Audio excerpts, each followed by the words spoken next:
Oh, no. They give him so much respect. Jensen's going in. Oh, he actually gets in. Medios with the smite down on Elder. Smite picked up there by Spike. Scare doesn't even need the spike. And the fight is on. Gallium over the top. Oh, my gosh. Just kidding. Takes one down. Blocks the shot. Darmok is amazing.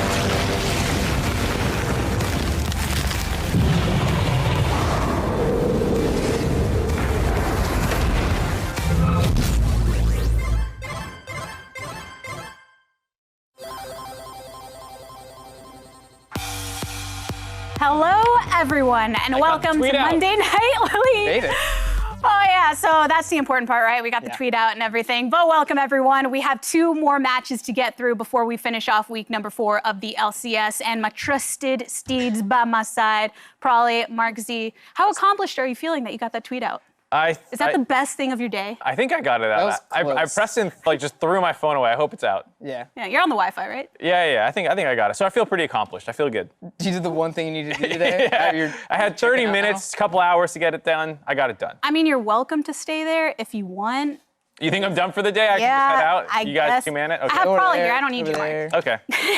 Anyway, one thing that we do need to make sure that we do, though, is go ahead and take a look at the standings and how everything has been shaking out with that so far. Because Cloud9 still stands strong at 7-0 at the top and CLG 1-7, but the middle kind of a cluster of something. Yeah, Cloud9, where we expect Cloud9 to be. I think Team Liquid's still in a spot where we're confused that they're there.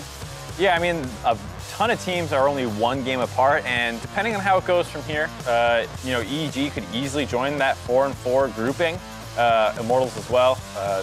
FlyQuest, if they drop a game as well, could end up in there. So, such a big clump in the middle that it's really hard to tell who's actually playing well, because one game they'll look fantastic, and the next they're dropping plays all over the place. Yeah, and we just hit a new patch too, so I think teams, their ability to be kind of like succinct in how they're playing is going to be switched up a bit, so I'm kind of curious how it's going to be in the next couple weeks. I think we'll finally see the break apart, but yeah, this little glomming, I'm just waiting for it to spread.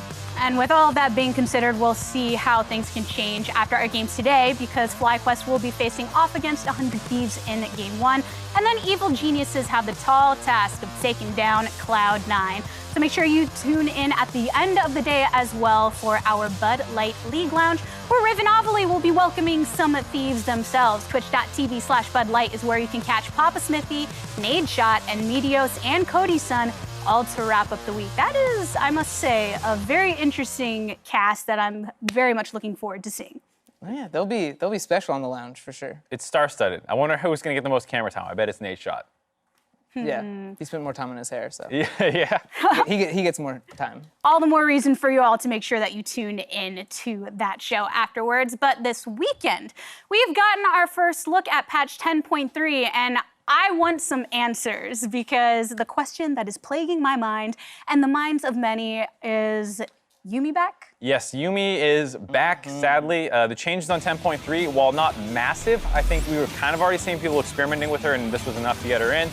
Small change to her E, base heal nerf, slight ratio increase. Her Q got a current health ratio added on with a small nerf to the base damage there as well. So it's a little bit better at poking full health targets late game, and especially tanks and things like that. It was enough for people to want to start trying her out, and sadly, she won both games. So that means we're probably going to see some more of the cat. Yeah, I'm kind of in a mixed boat, because before, when she was played, it was because she was like really dominant in lane. Obviously, her scaling was good.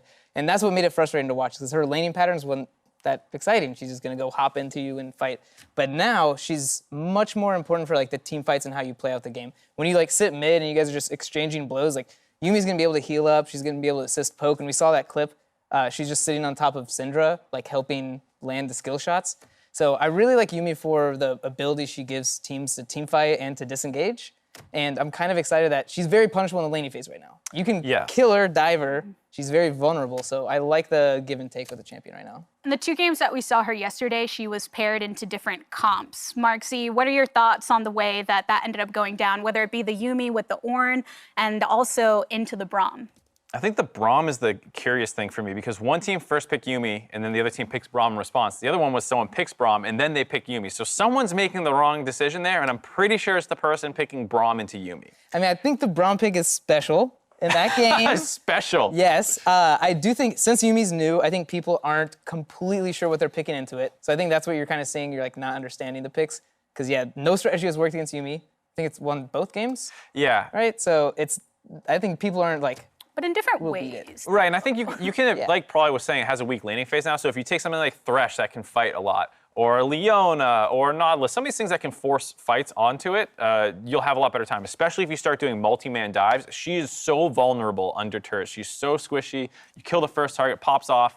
I mean, that's when you can really start abusing it. Well, I mean, you don't even dive her. You dive the Her 80 friend, carry. yeah, You're like, yeah. oh, we can't kill the support. I guess we'll just kill the 180 carry we want to kill. So yeah, for dives, she's very easy to focus and kill down. Yumi's the kind of one that needs a pal, but there's one champ in particular that has been all fine and dandy on her own in the top lane, and that's Soraka, another big pop-up of 10.3.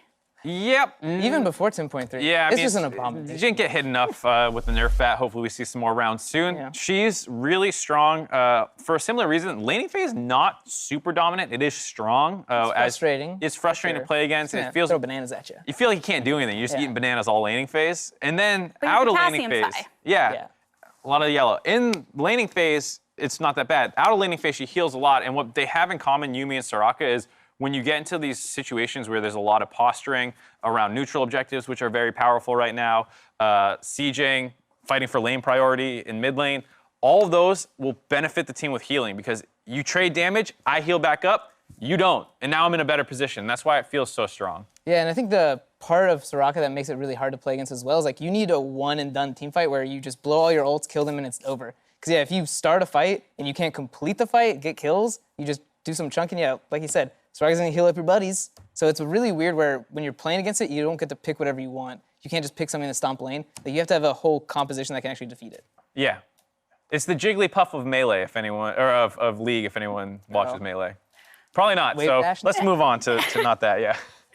Well, Yeah, you got the wave dash, Yeah. and it was pretty close. That's something. we'll go into the next thing. I just want to get one thought, though, first on the fact that how much of the prevalence of these sustained type champions do you think is a system or a symptom, rather, of the meta and the fact that items like Morellonomicon aren't doing so hot right now and trying to find ways to itemize against it?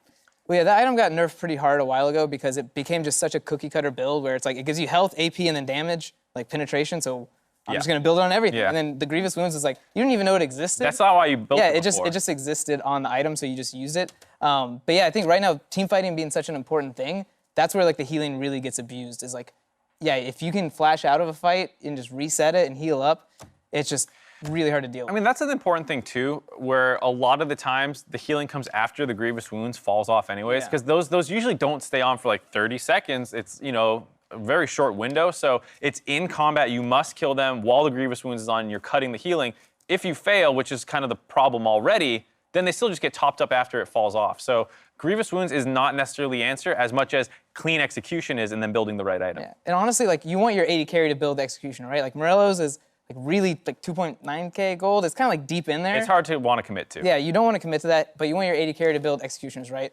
Convincing an 80 carry to build an item that's not efficient when their role is like such an efficient, like 2 item spike, 3 item spike, and be like, hey, delay that for like 4 minutes and build this utility item for us. Every 80 carry is gonna be like, nah, I need the damage. Yeah. So it's really hard to actually get the items in your team comp.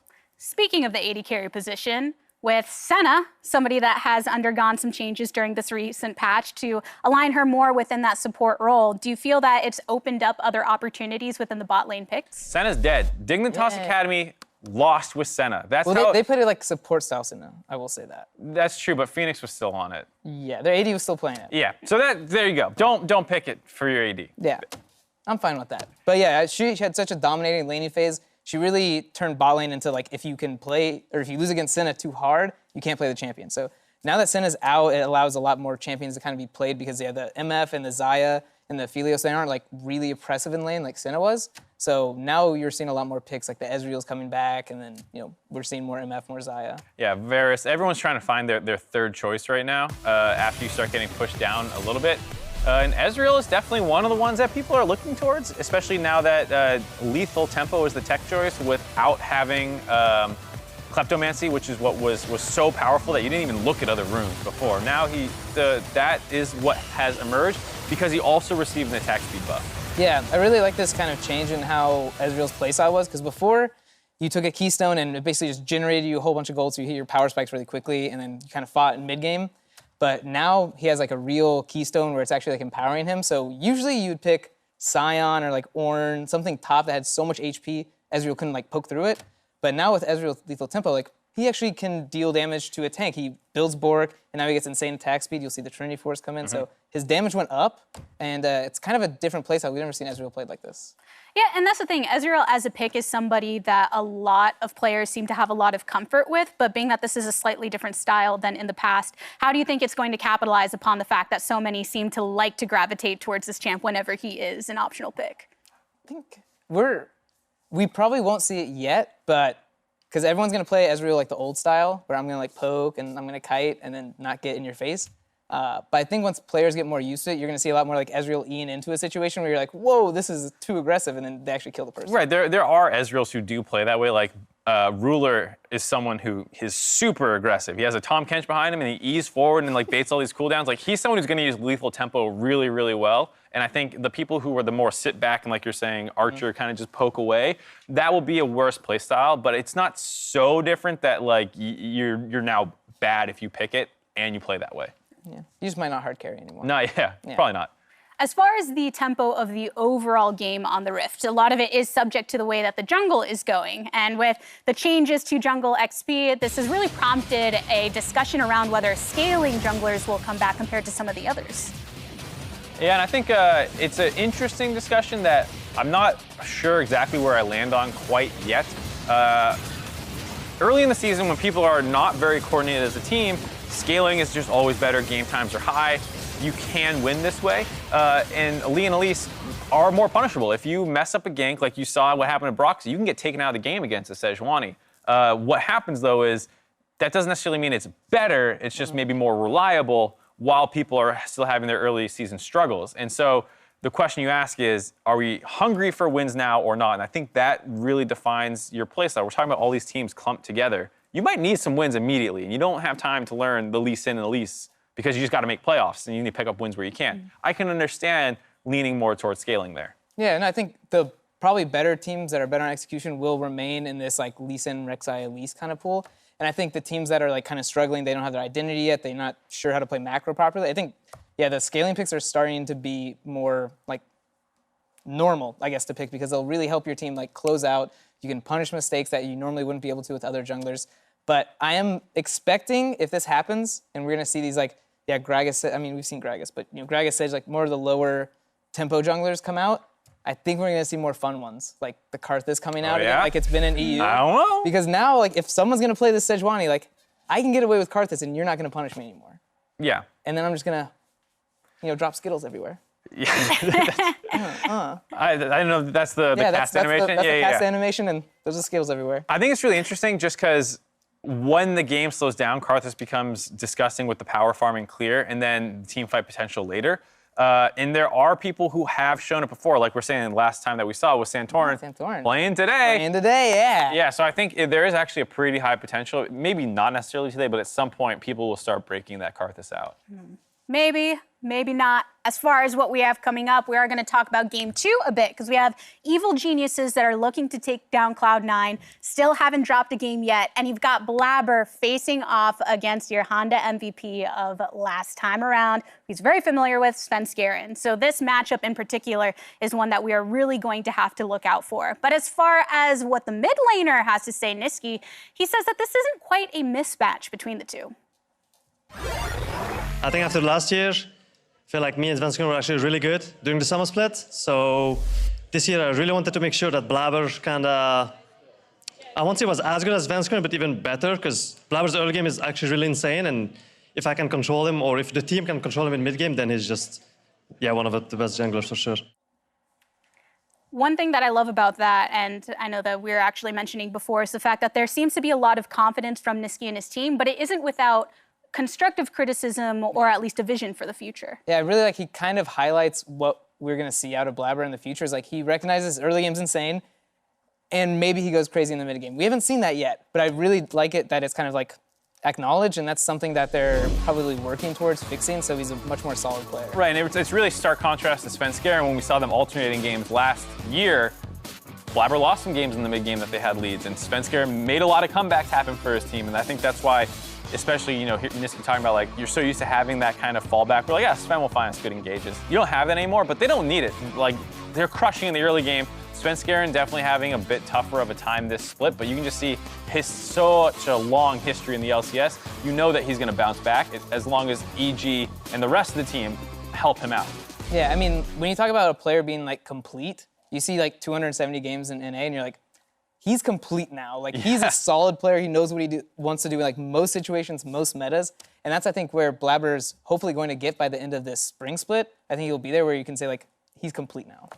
A concise sample pool for Blabber compared to the more elongated one of Svenskeren. But the question that many are asking is whether C9 can finish the first round robin as 9-0. Yep. I said it before, I'll say it again, 100% chance. They face EG and CLG for the last 2 games. Both W's, then the Mortals and FlyQuest. They have a relatively easy stretch of schedule coming up. I've now caster cursed it, but otherwise, you just did everything wrong. I don't And I care. hope C9's I'm not on upset the with you team. for saying all of this. And I don't own their stock, so go ahead. Oh yeah, actually I do in their stack. So I hope it continues the 9-0. They're doing great for me in my portfolio, so I would really appreciate that. And I mean, this is really a good time for them to start experimenting, which is where the losses can start coming in. But they are so far ahead, you do kind of want to see them branch out as much as like Lee Sin, Elise. Great for Blabber. If they ever did want to try a Karthus, these are some of the weeks where it might be good to try. Is that what they're gonna go for? I mean, I hope. they're either gonna go for the 18-0 and go for what they know right now, or yeah, like you said, they're gonna be like, all right, we're gonna try the Karthus. We're gonna try like different kind of play styles, but hopefully they save that for later when I sell their stock. Yeah. There's only 2 more teams that have the opportunity to try to dethrone Cloud9 within their first round of these matches. And yesterday's Evil Genius victory was a much needed win, but it's not exactly making you say, oh, this will be the team to end it. Yeah, I think Evil Geniuses in their game yesterday against Immortals had a gigantic early game lead. They stopped Immortals invade, and they got 2 kills on LeBlanc, which is like, oh, that's insane. Yeah. That champion, any assassin with 2 kills early game, like really warps the map. So the fact that they got that and they couldn't close out, What'd they do with it? they flashed under turret and died. Nice. So that's not the correct play, by the way. You're supposed to, gather your really? lead and then go dive by, like don't just keep the say. kills coming. So Yeah. the fact that it wasn't a very clean win makes me a little bit nervous because they will not get a 2-0 lead against Cloud9. So without that and without being clean against a weaker team, how is it going to be against Cloud9? Well, cleanliness is the name of the game for our next subject because MasterCard is giving away a trip to the spring finals. There are 2 ways to win. You can either purchase RP using your MasterCard or save that card in the league client. Both of these ways will automatically enter you to win the whole shebang. But get that set up during the break, and we'll catch you here for more Monday Night League.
Welcome back to Monday Night League. Ahead of the conclusion of the week, I want to jump back into our MasterCard Player of the Week. Do you think it's going to be a bit of a closer vote this time around? I do think so, just because so many of the candidates rely on what happened tonight. There's a number of people that had really great first games, but we still need to see them play. C9, FlyQuest, EG, a bunch of those people are up, I think, for this potential award this week. Yeah, so I'm kind of excited what's going to happen. I am predicting a lot of Cloud9 members because for some reason they're not losing, so it's hard not to think that they're just amazing. Then let's get into those Cloud9 members. First up on the block, it's going to be Nisqy, because he even said in his interview that he believes he is the top mid laner currently within the LCS. I mean, yeah. You got it. I got it. You got he it. is the most selfless mid laner I think I've seen in the league. His CSD, if you look at it, it's not that impressive, but he is all over the map. He's pressuring every lane. He's getting kills for them. He is so proactive that he enables the rest of the team to have those insane numbers. Like, Licorice's CSD is like 17, and it's not just because Licorice is, pub stomping kids in top lane. It's because the rest of the team plays so well. Yeah, and his mid laner is everywhere, and the problem with Nisqy is, like, you'll see players try to emulate this style where they're moving around a lot or they're like sacrificing their lane, and then they get back to their lane and they get just destroyed. They can't hold up 1v1 because they lost a wave, lost CS, whatever. Nisqy's leaving and then coming back, and he's just fine. He's not getting dominated. Sure, the other mid laner will have a CS lead on him, but it's not like he's never in an unrecoverable position in his lane, but he makes other lanes like impossible to play. Like, I don't want to play bot against that guy. He's gonna mess with my CS numbers. Not me. I was actually listening back to some of the in-game comms that Cloud9 specifically was releasing with their content too, and he's very active during it, has a lot to offer within the role. So if we're going to shift over to Sven, who is also up for MasterCard Player of the Week once again, what do you think he has to offer, considering he has kind of a different tone when it comes to the actual gameplay? I mean, I don't know what this guy doesn't have to offer. He's insane, hasn't died yet. This was the most important thing you always hear AD players talk about. You are the DPS, you can't die. He's only died once all split long, so he's obviously doing that job well. He's still playing aggressive, which I think is really important, keeping his DPM up. He is the beneficiary of a lot of the rest of the team helping him out, but he is showing that he is worth the investment. Yeah, he's what you want out of an AD carry. I think a lot of people try to be like these like flashy players or like lane dominant or anything like that. Like, he doesn't take too many resources, and he does his role really well. He's like always there, always doing damage. And for some reason in his last match, he just put like stealth on himself and was able to walk through team fights and no one noticed he's hitting everyone. So he has some kind of special ability he's been pulling out really well this split. Our next player is coming out of stealth and into the spotlight. I think for the first time we're discussing them as a MasterCard potential player, and that's Ignar. He's had a number of good weeks. We saw his Blitzcrank, his Leona. Everyone kind of is starting to acknowledge him as the leader in a lot of ways of the FlyQuest roster. It seems like he is what they key off of. 100% kill participation. Yuumi, that sounds like. Yeah, he had the Yuumi pick against that long game against TSM. He had a lot of really nice heals to keep people alive, speeding up PoE so he could actually make plays. And so Ignar is someone to keep our eye on. He does have to have a big influence in this game, I think, to be able to snag one of these MasterCard Player of the Weeks. Yeah, I'm going to be really focused on him this game. I think I like that he played the Yuumi because he's usually known as this, like, I'm going to be in your face. I'm going to, talk about the Blitzcrank and the Leona. That's, like, more of his style. So for him to pick Yuumi because it just came into the meta kind of means a lot. I know Yuumi hasn't engaged, but it's very not, you're not a person. You're not frontline. Yeah, you're not frontline. You're a little cat on some buddy. You're an accessory. Yeah, so you're pushing people forward to do stuff. So I really like that change because I think that's pretty hard for players to do. So I think he has a lot of talent. I'm kind of excited to see how he plays. The first three players we still have to see within a game. Our next two, we have already seen the entirety of their week. The first one being FBI. I mean, FBI did a really great job of making Aphelios look super broken. And I think that was one of the special champions we're not sure of how strong it is, but when FBI was playing it, he was crushing. Yeah, I think as well as his Kai'Sa game was really impressive how aggressive he was being, and we want to see more of that out of him. What about his teammate Golden Glue, also a nominee this time around? I think Golden Glue's been solid.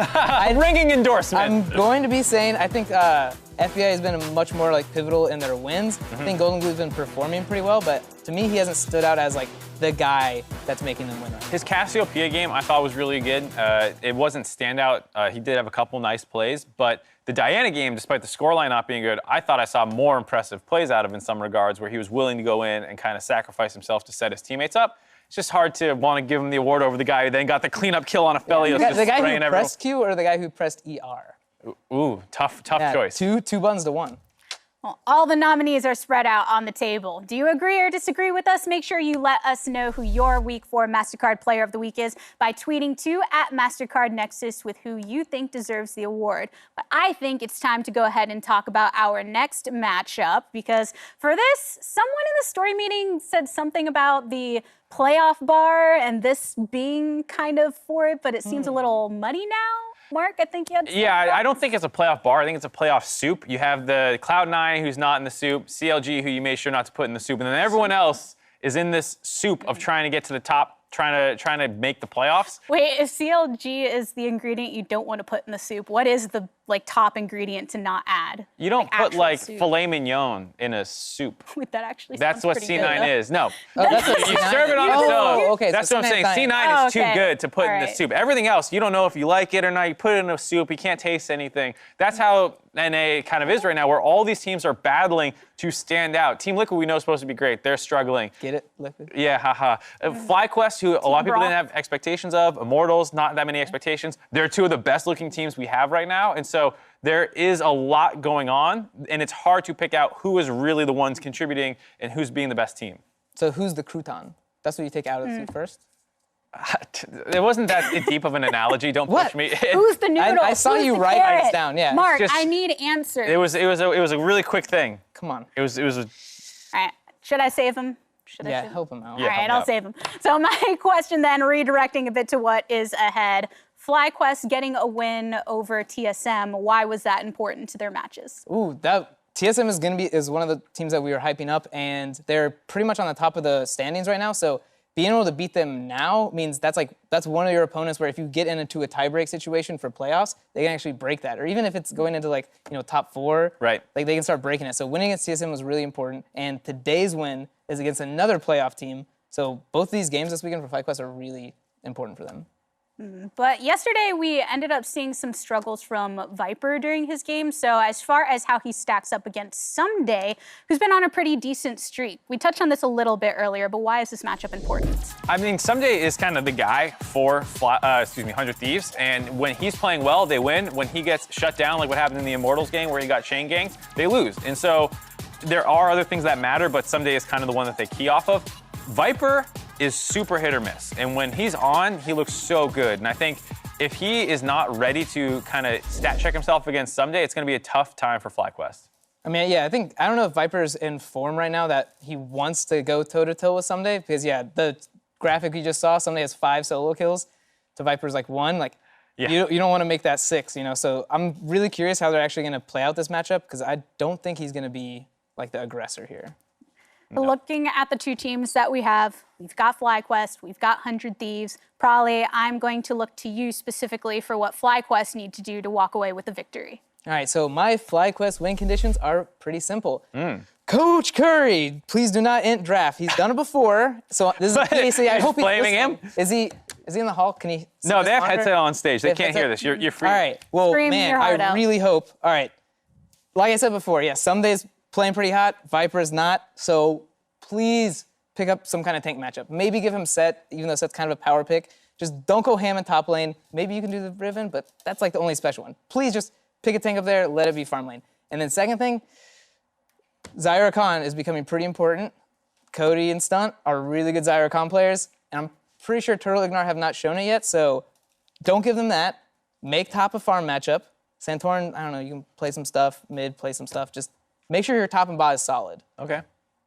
Mark Z, as the owner of a 100 Thieves hoodie, what do they have to do? I'm all about Some Daddy. He can do whatever he wants. Whatever he says he needs, you give it to him. So give him last pick, your red side, whatever the counter matchup, whatever's going to be the hardest thing, while still having some team fight. I think is really important. Don't go full on 4-1 split push or anything like that. And then the other thing is pick Zoe for Ryoma. I think that it is a very good champion for him. Are you going to get Zoe again? I don't know. I'm just saying, ideally, my first 3 picks are jungle and bot lanes, because I feel like those are relatively even matchups in this. And then Ryoma's my most volatile, so if I can get him a safe one, and then hopefully my biggest exploit matchup in the top lane.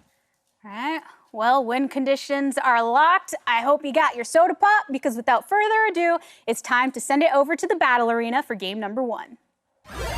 Thank you very much, Gabby. Here we are. I am Clayton Captain Flowers Reigns. I am joined by Mr. Isaac Azale Cummings Bentley, and it's time for yet another installation of Monday Night League. Yeah, and I mean, you're not going to want to miss the draft because both the win conditions are purely based on draft. The game's about to be decided right here. I mean, Mark had at least 2 different people that he named in the draft. Probably's just saying, don't end it. So let's see how it plays out. We are into that ever so important champion select.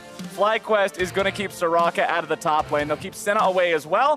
100 Thieves banning out the Rumble and that Yuumi that we've seen have quite a lot of success so far this week. Yeah, it's honestly been really this power pick that just kind of popped up, clearly gaining a lot of popularity very quickly. One thing I'm really interested to see for Ignar, talking about the draft, is are we going to get another unique pick? He's 7 for 7 on different support champions throughout this split. And I think that is really cool because we have been seeing most of the players kind of stick to tried and true, not expanding as much. And this is a guy who can get you a bot lane 2v2 advantage with his flexibility. The power of the man who played Fervor Leona back in the day. Let's see if he can invoke that again here now. Riven, the final ban from 100 Thieves, and the first lock-in from FlyQuest is Aphelios. Yeah, the Riven ban getting a bit of a smile there from Viper before he did lock in the Aphelios, so that's going to be taken away. Probably wants to see Viper on a tank because of how damn well Someday is playing. And it's looking like it's going to be an Aatrox. They want to just grab an early power pick here. Deny that from Viper. This is a pick if you're feeling like, hey, the other guy has just got to play for safety, play for farm. Aatrox is a really strong champion to go with.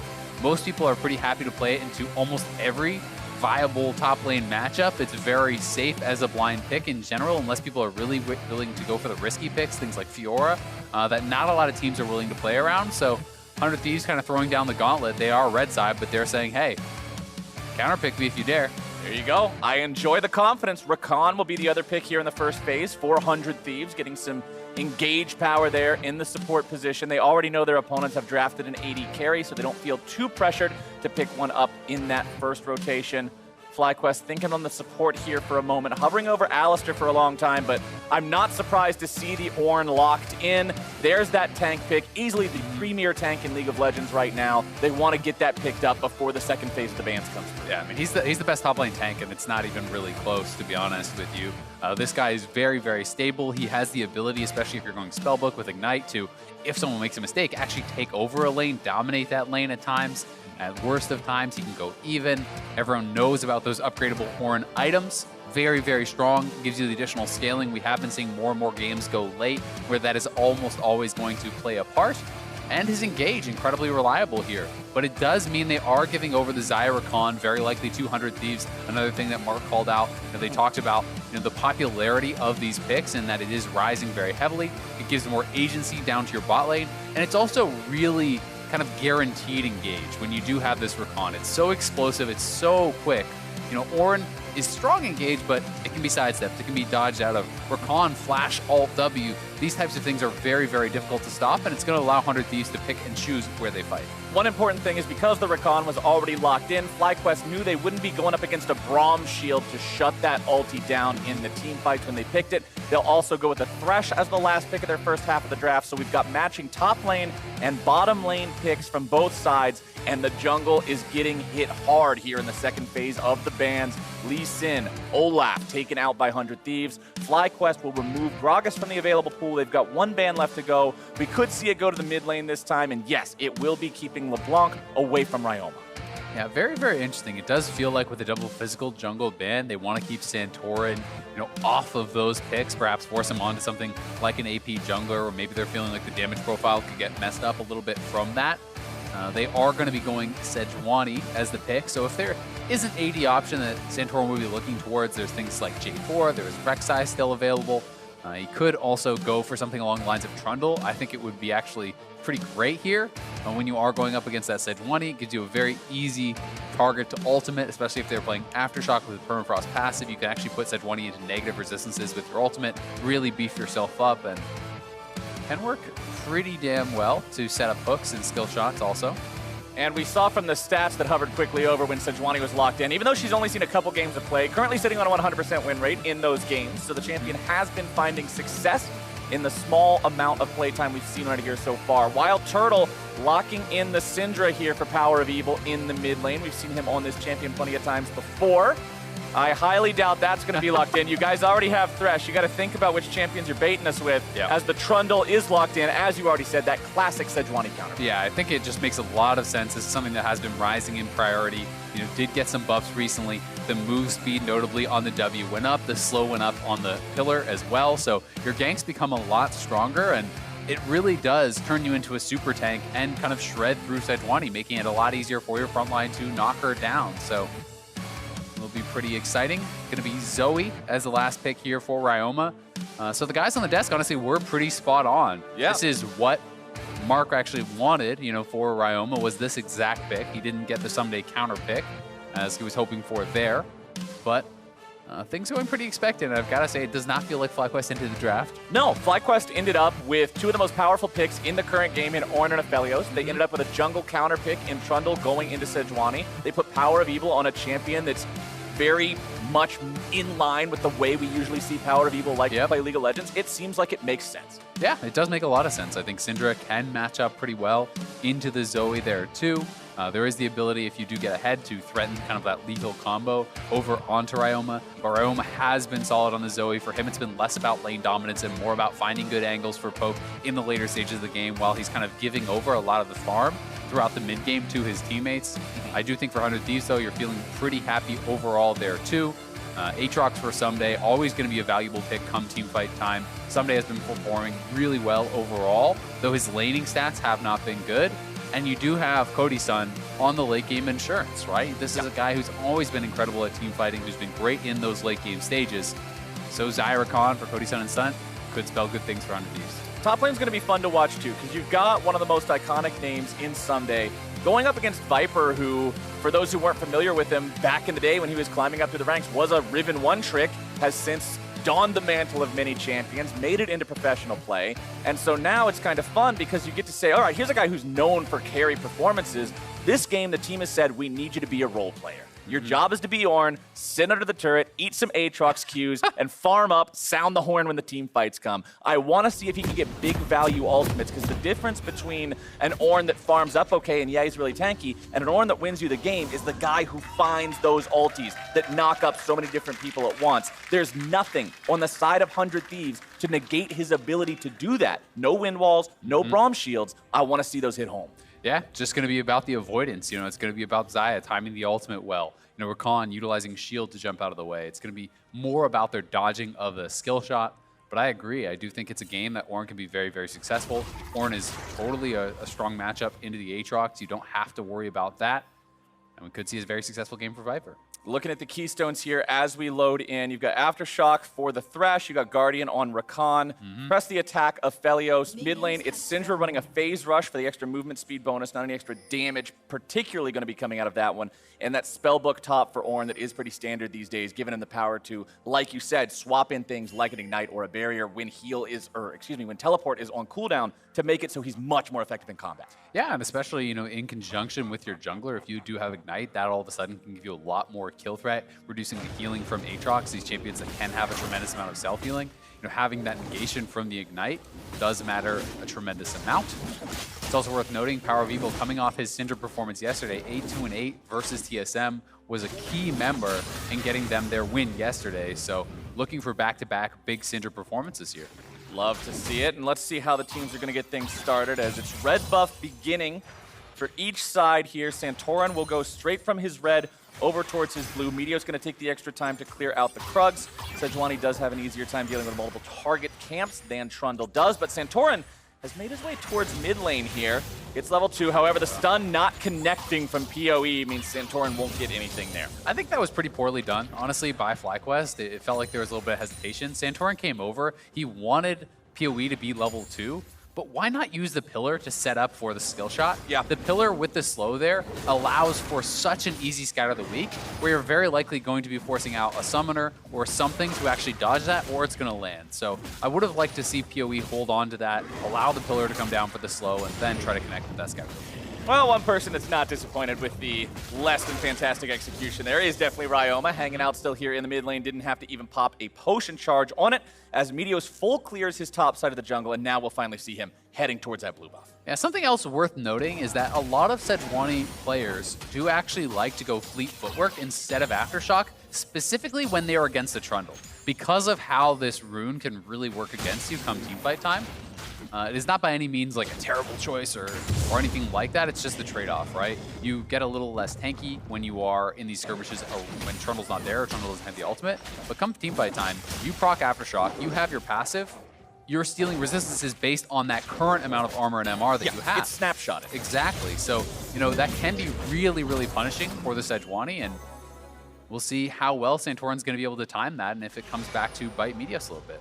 One thing I also should point out, Power of Evil is running with the cleanse this game on the Syndra. Almost mandatory when you have an enemy jungler like a Sejuani that does have the ability to show up and pretty much guarantee your death with a successful CC hit. Let's see if Santorin can make anything happen down here on the bottom half of the map. Doesn't look like it. And we all know how punishing Zoe can be, right? You know, in mid-game, one sleep lands on you, and sometimes you just die, right? It feels like you can be dodging everything the entire game. Cleanse is going to take away the potential of that, as long as you have that summoner available. Sure, maybe you lose it, but potentially save your life. Sumday's going to get very familiar with the view that he's experienced right now, having that lane completely shoved up, doing what he wants. The bottom side, it's going to turn into a 3 versus 2 now as Santorin makes his way into the fight. 100 Thieves winning it early, but Stunt gets taken very low. Santorin's presence there got FlyQuest out of a tough spot. Good flash engage from Ignar, though. You know, he went forward with that flash flay. They do get both the flashes off Kodi-san and Stunt. Yes, it costs both the summoners there from Ignar, but potential for a regank is pretty high. Ignar also going to have to be cognizant of that. Will need to play a little bit more defensively, perhaps acting like a little bit of a lantern bot for Turtle, who does have the summoners, because you can go for that Thresh. The combat summoners are still up and available for Stunt, right? He still has that ignite, and if Meteos comes in and you're a flashless Thresh who's pushed up, you're going to be toast.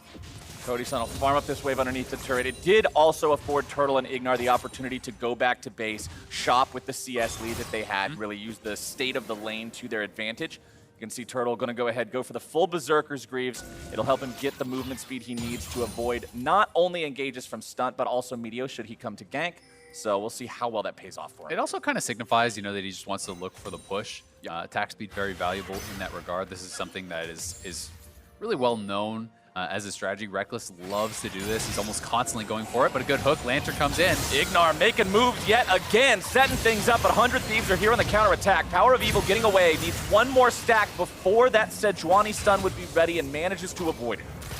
Yeah, he's going to get out of there. Cost Ssumday his TP, so Ssumday pretty eager to try to get involved in the action. Wanted to get a Lantern going back in. Ignar time and time again with these hooks. Well done from FlyQuest. Looking to get the last bit of damage. Viper's looking for it, but Meteos will barely survive. Meteos just barely getting out of there. That was so close. Looked like he was going to go down for sure.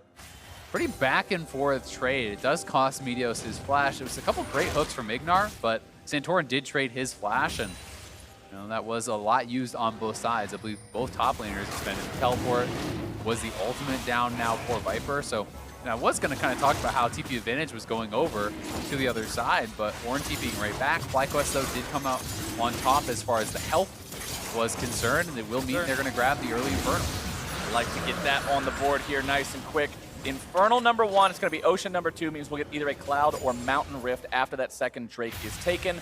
But as we've talked about 100 times before, as Ryoma nearly gets taken down to 0 here in the mid lane, the Drakes by themselves are not nearly as impactful as they were last season, so that 4% damage boost isn't going to mean the end of the world for 100 Thieves. You're not super worried about it. Yeah. They are up 400 gold at least, just from the advantages they found themselves in farm, the biggest of which you can see right now in the top lane, 20 CS lead for Ssumday's Atrium. Yeah, that's pretty huge, and it makes me wonder what the lane state was like when Viper actually TP'd away.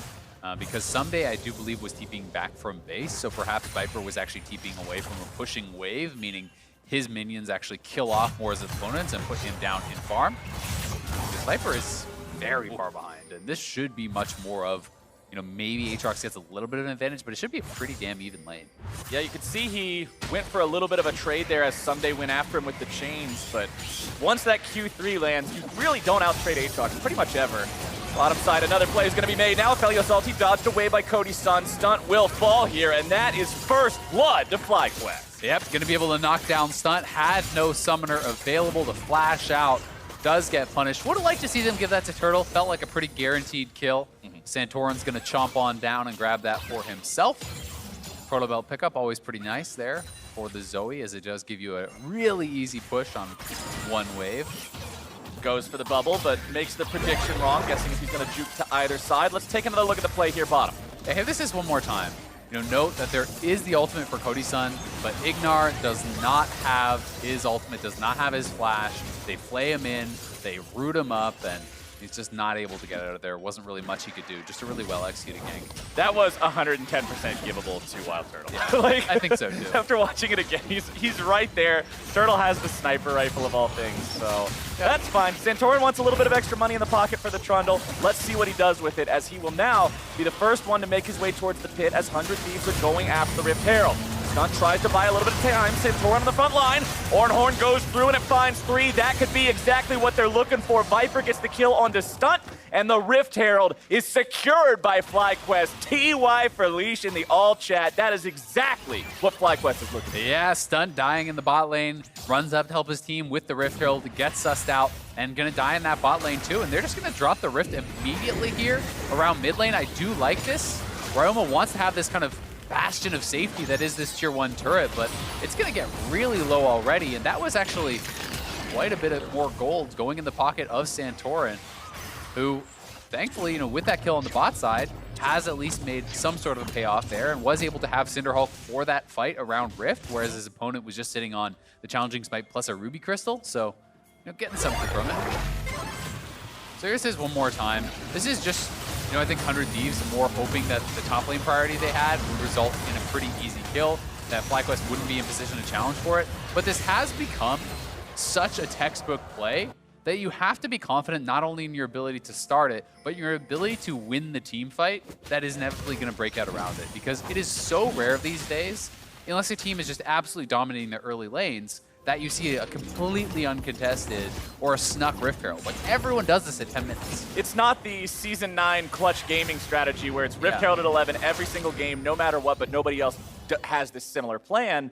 This is the meta. This is how teams want to play. This is the plan. This is everyone's plan. Yeah, it literally just comes with an instruction manual to play League of Legends. Forget early Drakes, get the Rift Herald instead, transition to Drakes later. It's what all the teams have adopted. And Power of Evil has the blue buff. Ryoma the same here in the mid lane, just shoving these waves out. Power of Evil, slightly more farm than his opponent, but it is just ever so slight as Meteos tries to steal this chicken camp away. He is behind Santorin. Santorin with kill and assist so far on the side of FlyQuest. Meteos nothing on the board here just yet with this Sejuani. But remember, Sejuani, not exactly a champion that's going to fall off if you don't make something happen early on. He'll be just fine as the game progresses. But he will have to watch out. Santorin ulting him in that Rift Herald fight was pretty big for FlyQuest getting the win like they did. Yeah, it really is. I mean, it's a huge swing in terms of power of frontline, right? Because all of a sudden, Trundle can just go frontline versus frontline. You can have Aphelios just hitting that Sejuani where normally you would be so incredibly tanky. You get ulted up, Trundle becomes incredibly tanky, applies, press the attack for the bonus damage amp for your teammates, and you're able to really get a lot done there. Nice damage coming out from Power of Evil there mid lane, using the ulti once again just to gain lane control and force Ryoma to be aware of the fact that Ignar and Santorin could potentially make this dive happen. Ryoma will not be able to secure lane priority, but Meteos has once again found his way into a fight he does not want. Ignar there on the front line right next to Santorin, but it's going to be Stunt, who's in some trouble. Barely walking away now. Ornn ulti not going to get much of anything. Somehow, Stunt has survived, and FlyQuest will not get their kill. Yeah, Stunt does get out, but again, that's a pretty expensive fight for them. They're going to lose the Dragon. They lost Flash off Meteos. They lost TP and Flash off of Someday. So they're getting bullied out. Just a good setup, honestly, by Santorin and Ignar. They were looking for a potential mid lane dive. Oh, that was close. Flash Really for both close. mid laners there as Power of Evil nearly finishes off Ryoma. That's 2 Drakes now for FlyQuest. Mountain Soul spawning this game. And remember, the bonus that you get from stacking Mountain Drakes is increased armor and MR, which is very nice for the big tanks on both of these teams. Yeah, and it's going to be even better, I think, for FlyQuest when you consider there's 3 people that are probably going to be stacking quite a bit of resistances. The Thresh, the Trundle, and especially the Ornn, who you really think is going to have a lot of that. We'll be pretty happy about that spawn. And one thing that's interesting, part of the conversation that I like about tank itemization is, yes, you have split damage on the side of 100 Thieves right now, but pretty much the only meaningful AP damage you'll be taking is Ryoma's Zoe. So you can see Viper's just like, well, I'm laning against an AD champion. The big threats are mostly going to be AD in terms of DPS. If I get enough health, which remember the upgraded Sunfire Cape gives 750, Zoe's never going to kill you anyway.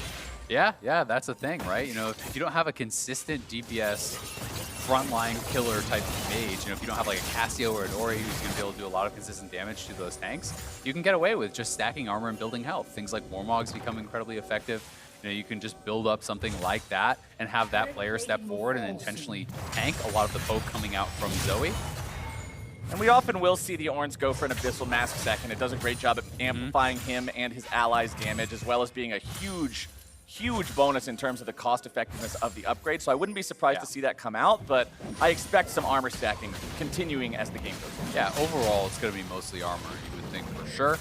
The Abyssal is a ridiculously efficient upgrade as they're going to look for a dive here. Here it goes. Someday and Meteos going in together, but Viper is buying as much time as he can. Very well played from Viper. He's got one and waves goodbye to the other. Someday coming back yet again, but the horn has been sounded and Viper has outplayed 1v2. Yeah, he slammed them. I'm not really sure why they thought that would be such an easy dive to go for.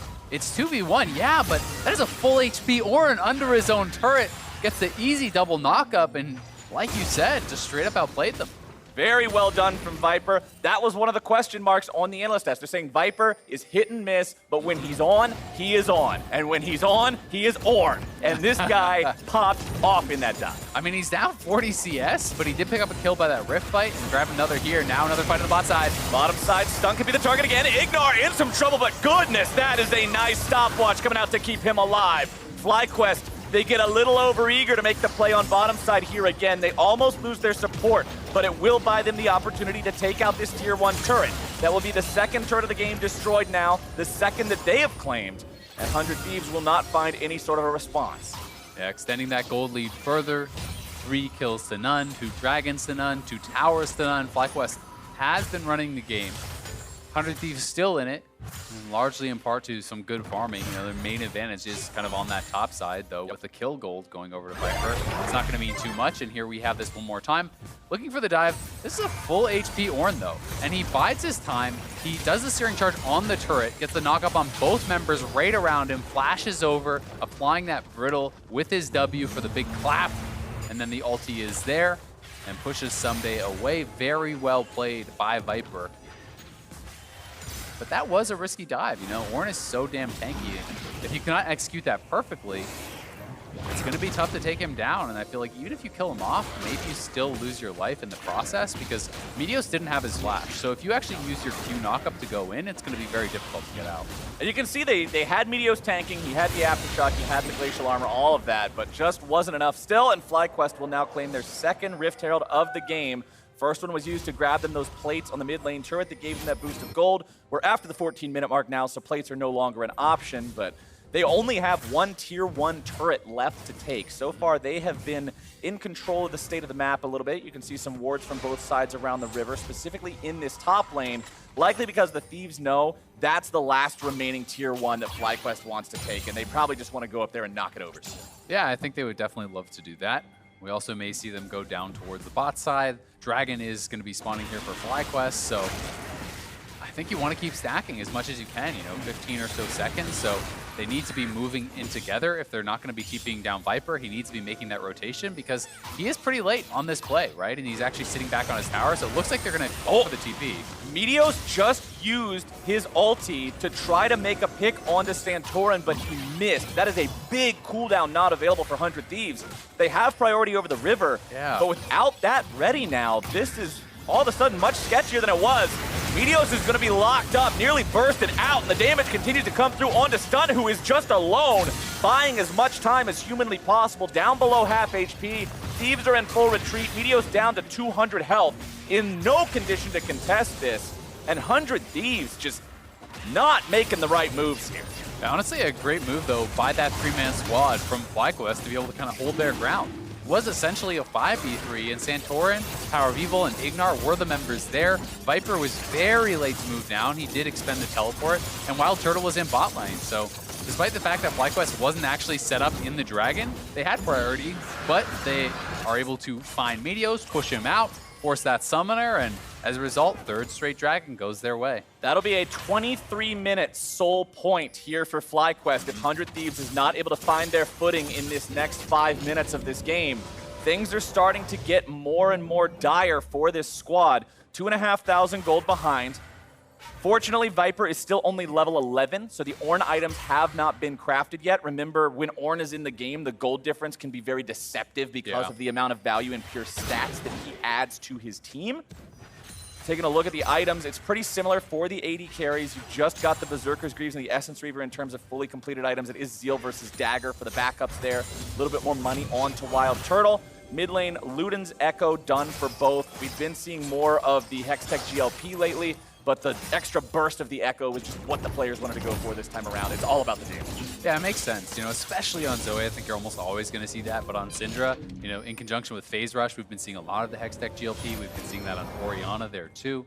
People really starting to like the utility of it. Speed yourself up, slow them down, easier skill shots to land. But, you know, having the flat spell pen and this Luden's does give you an easier time at reaching that kind of lethal 100-0 type combo that Syndra is going to be looking for on champions on the other side. You know, champions like the Xayah, like the Zoe, and even the Rakan, who, if you fall behind, they can just burst you anytime you dive in.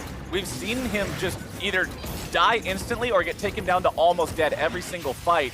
And the problem is, on the opposite side, nice escape, man. That was just barely out of the range of the stun. Stunt now potentially in some trouble. Dashing away to Cody Stun, staying alive, but the knockup comes through. Ryoma exhausted. 100 Thieves continuing to fall back. Santorin goes to sleep, but the follow-up won't be there. The Thieves try to make a play. FlyQuest tries to make a counter move. Neither one works out, but the whole time it's Turtle taking a tier 2 turret there on the top side. Someday with a dash over the wall. Turtle might be trying to stay alive here, but I don't know how well it's going to work. Santorin with the flash over the wall, looking to keep his allies safe, and Wild Turtle will walk away. Santorin now the target, the sacrificial lamb. Play the sad music. Santorin will die so the Turtle may live. Yeah, Santorin going to be dying for the sins of Wild Turtle there. Had to go up and save the bot laner. A valiant effort does go down. 100 Thieves making a nice move to get that pick, but Turtle honestly did overstay and put himself in danger. And that mid lane play was honestly pretty cool. That was actually Meteos anticipating the flash, it looked like, of Power of Evil. He threw the ultimate where he would flash, but it looked like it was just barely out of range, so he only got the slow and not the stun. But pretty slick play from Meteos, and very close to being really cool. Let's take another look. Oh, no, it's going to be the top side. Okay. So this is Turtle just overstaying. He honestly wanted to push it out. He wanted to be able to grab that tower, get all the additional gold for himself. Santorin does flash up to try to assist him, but with everyone from 100 Thieves getting here faster, only reason you're dropping that stopwatch is because Ignar is almost here, and you're praying that Thresh can get in range for the Miracle Lantern and get you out. At least it wasn't just both of them dying, though, but it does cost Santorin his flash and his life, as well as Turtle his flash to get him out. Speaking of stopwatches, worth pointing out, Ignar has completed the Gargoyle Stone Plate now. This is the single most powerful item on tanky supports right now in League of Legends. Literally everyone that is not an enchanter is rushing this thing these days. Provides an incredible amount of durability in the fights. You can see Stunt not going for that, instead taking a different approach so that Rakan will continue to be squishy. But if Ignar sees the opportunity to land a hook and go in, blowing him up as a counterattack is not going to be nearly as easy for Thieves as it is for FlyQuest to do that to Stunt. Yeah, it becomes incredibly difficult, and it is super popular because it's a very low-risk item.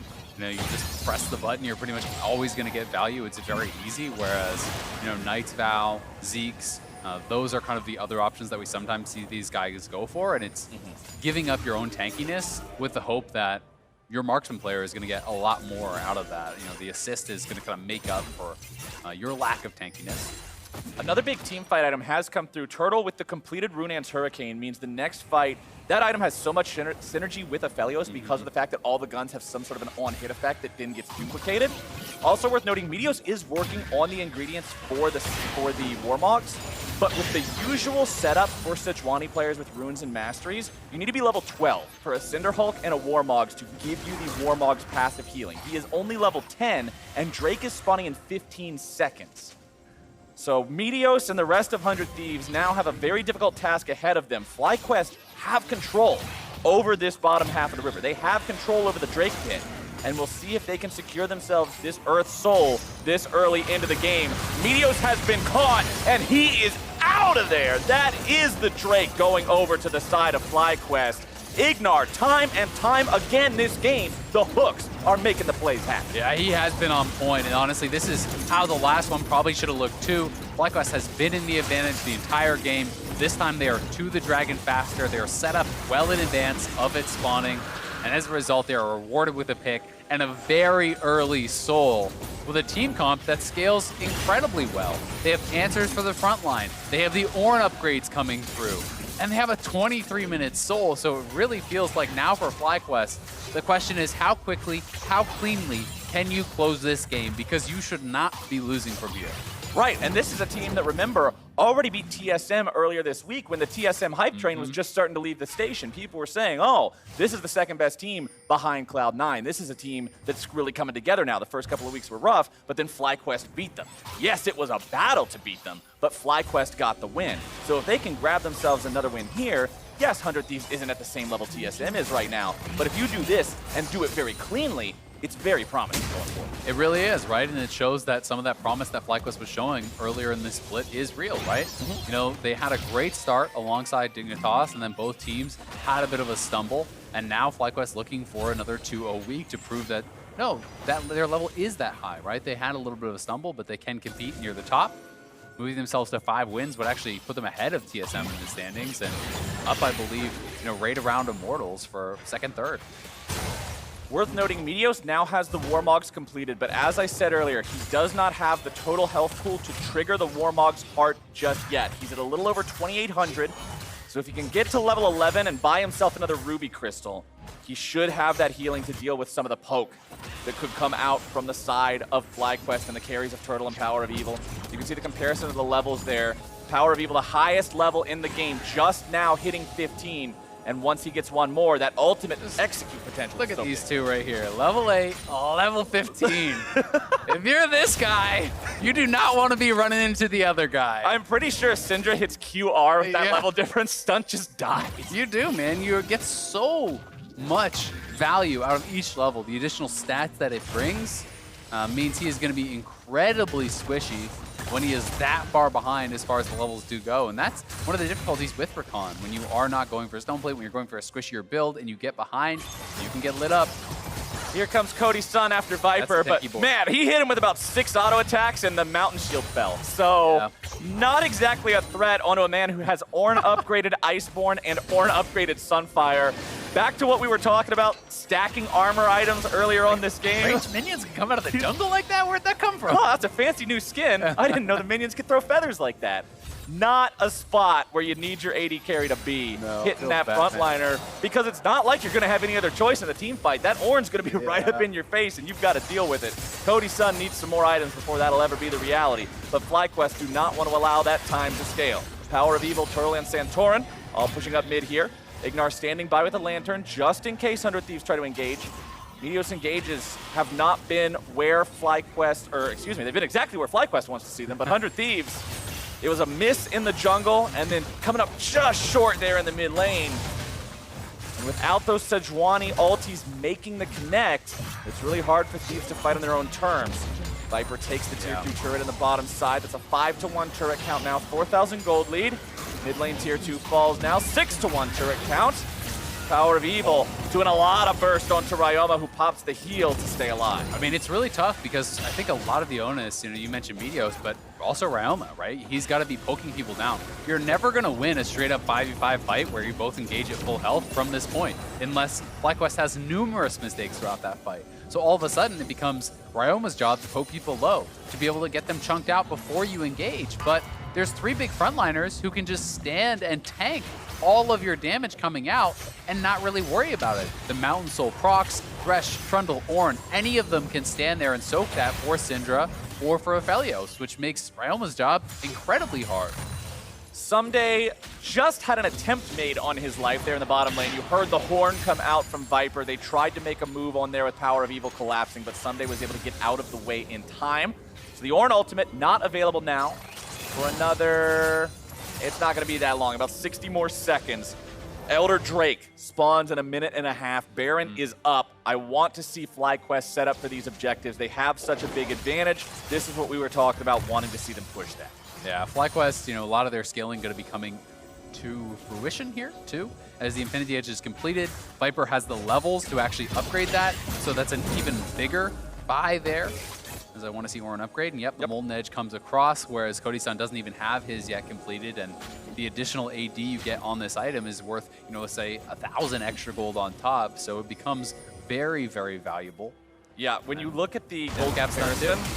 It's very scary. Stun has to flash over the wall to get away, and although he stays alive, now you don't have to worry about some sort of a Rakan flash engage in the next team fight if you're FlyQuest. Elder Drake spawning in 45 seconds. Look at this. Look at the shield on Turtle. He's sitting at about 2,400 health right now, including the shield. Makes him a lot harder to burst than you would want him to be if you're 100 Thieves. Yeah. Santorin there on the front line, looking for the opportunity to pillar Ryoma, but won't quite be able to close the distance. I mean, he has overheal. When you have that red gun, you can also get an additional shield. That was a full Zoe Q that didn't break the shield on the carry. That is disastrous. As the Ornn Horn comes through, Meteos is thrown up into the air. They're still looking to go after Ryoma, and he will fall. Santorin takes that. And that means that FlyQuest now has a 5v4. And what is this, Mr. Azael? We've got minions in the mid lane as well, just in time. The party has arrived to the 100 Thieves base, and FlyQuest are knocking on that door. They've made their way through the mid lane inhib, and it looks like they're not concerned about Baron. They're not concerned about Elder. They got their eyes on the prize. Nexus turrets going down now. Meteos forced to run away, down to half HP. Ssumday on the front line doing his best to defend, to try to guard this one. Nice CC lands onto Stunt. Ssumday tries to get away, but he will fall. Cody-san throws out the feathers, but the damage is just not there. 2.5 items cannot deal with this FlyQuest squad. Aphelios throwing out more bullets than any one gun should have into all the 100 Thieves line. They're back into the fountain. Second Nexus turret is gone, and FlyQuest are on to the Nexus itself. Ignar throws out the hook to prevent an engage. Meteos trying to go in here once again, but the damage comes through. The stats get padded, and that should be it. The Ornn soaks a little bit of the laser just to have some fun with it. They're going fishing yet again. Cody-san with a stopwatch will buy him just an extra moment. FlyQuest, that's enough kills, man. Just put them out of their misery. It's a win for Fly. 30-minute victory for FlyQuest here over 100 Thieves. Dominating this one pretty much start to finish. Ssumday had a strong laning phase, but that was about it. Working for 100 Thieves. FlyQuest, I think, came into it with a very intelligent draft. Viper on a tank. We know Ssumday has a very strong laning phase. Just mitigate that, utilizing the Ornn. I think Santorin's Trundle pick really took a lot of the fangs out of this Sejuani. Couldn't get much done on the side of Meteos, and the scaling was there, the dragon stacking was there, they controlled all the neutrals. They really checked every box. Hey, Prolly said he wanted to see a good draft, and FlyQuest put together a comp that was able to do exactly what they wanted. They gave up a single death the entire game.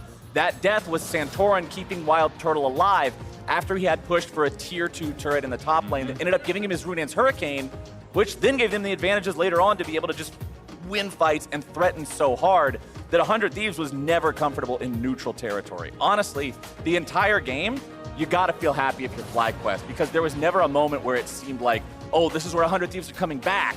They had a couple moments that could have looked like that, but misexecutions, missed ultimates meant that it never happened. And checking in on Ignar, I mentioned his 7 different champions. He hadn't played Thresh, so that's 8 for 8 unique champions in different games.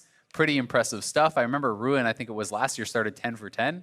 I want to see how far Ignar can take it. I don't know how many more supports he's got in the pool. Well, he was landing those hooks like crazy. You guys stick around after the break. We are going to come back. Avali's got an interview with the two newest members of FlyQuest in PoE and Ignar. Don't you go anywhere. You don't want to miss it. Maybe we'll find out how many champs he's got. Cross your fingers.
Hey everyone, and welcome back to Monday Night League. I've got with me the victorious FlyQuest members. We have Power of Treeville and Twignar joining me after their victory against 100 Thieves. Guys, 2-0 week for the team, and especially after a winless week 3. So tell me about how you were able to bounce back.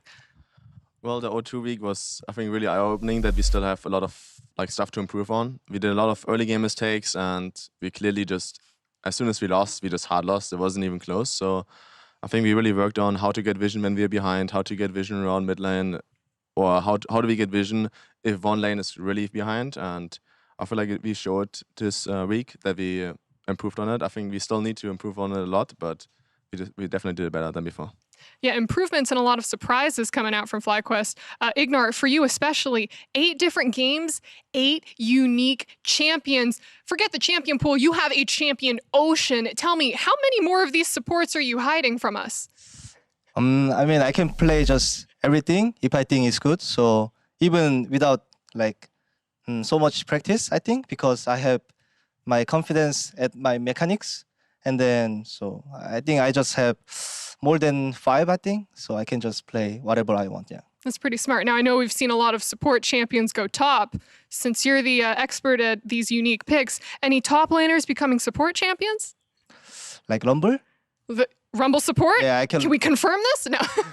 I mean, I can just play Rumble support because when I play top, my main champion is Rumble, so it's really easy for me. Okay, I'm very excited to see that pick now. You have me and probably a lot of the fans excited. But something else that fans were kind of excited for, and maybe people who followed EU LCS at the time, was seeing you two reunite, the Misfit members reunite on FlyQuest. So, Power of Evil, starting with you first, tell me about that moment. When did you find out that you would be playing together again? Well, it was a big reason for me to join FlyQuest because I already knew Ignaz going to FlyQuest, and that was definitely a big reason for me to join. I was really excited and thrilled to be playing with him again. I think he's a great support. I feel like we had really great synergy on Misfits, and I feel like even in the games right now where we're winning, I feel like we are really good at like playing together and like knowing. I feel like we just know what the other one wants to do, and I feel like it really shows on the LCS games that we didn't really need this like I would say like this moment yet where like it just clicks. I feel like we just already had that from 2 years ago. Oh, that's so great. So did you go to your coaches and be like, we need PoE? Or how did you find out that PoE was joining the team? I mean, to be honest, for me, after the Misfits year, like I wanted to play together. Like I just always thinking, you know, like if I go Western team, I just want to play together. But this guy is so famous, so it's yeah, compared to me, so it's hard to play with. But this year, maybe I couldn't make it, so I just make it. Hey, I mean, after all of your different support picks, like I'm pretty sure that you are going to be climbing the ladder of fame for supports. But this is so nice. So what else excited you about coming to LCS? Obviously playing with a friend, but what else? Was it FlyQuest or was it the scene in general? Just excited me thing was, I feel like in NA, I don't think like so many like aggressive support. So I was excited that I can be the one of the best like aggressive support like this. So that thing was like most excited for me.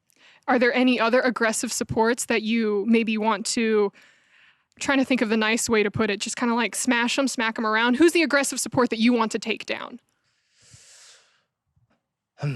Or is there no one who can? I mean, I think there is no, to be honest, I don't think there is like maximum like aggressive support compared to EU, but I think LCS has really good support, but I don't think aggressive. You know, I think it's different, like good support and aggressive support. But EU has like Hailey Sang, Mickey X, like this really good, really aggressive support. So who do you want to own, Igna? Who do you want to win? Own. What do you mean? Is own? Like beat really. Beat, destroy. Beat, destroy. Knock him over. Bifrost? Biofrost? Okay, Biofrost, he's coming for you. Watch out, Vincent. Ignar, final question for you. I was watching through some of FlyQuest's fly vlogs, and I came upon one where you were teaching Turtle how to drive? Tell me about that. I mean, my one of best habit, like I really like habit is drive. So in Korea, I just drive stick car with like just as a fun, you know, not for life. So our content guys asking me about like what do you think about teaching Turtle like sticks, because he has own car here. So it sounds fun. So we just try, and then Turtle really likes it. Yeah. Now I'm nervous about asking this question. Do either of you have a license? Yeah, I have world license. Okay, cool. We just avoided something bad there. But PoE, would you get in a car with everyone? With Turtle, maybe. He sounds like a pro. No, I think he's just all the time driving. Even at home, he's like doing this driving simulator game all the time. I even told him he should buy like a gaming wheel and like gaming pedals. So maybe he's gonna buy that. I'm not sure yet, but what would be fun, I think. Maybe PoE buy for me. He's a rich guy. Okay, rich guy, buy him a new car. He's going to be the LCS aggressive support and race car driver. But both of you, thank you so much for joining me, and congratulations once again. For everyone else, when we come back, it's Evil Geniuses trying to take down the undefeated Cloud9. Don't go anywhere.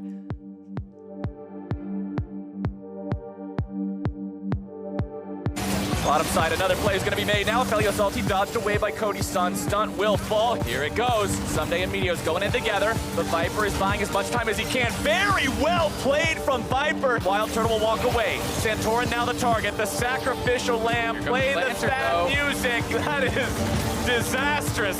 As the Ord Horn comes through, Meteos is thrown up into the air. They're still looking to go after Ryoma, and he will fall. Yeah, trees. Nice, okay, we can end now. Nice. Let's just end. Don't be too big. Okay.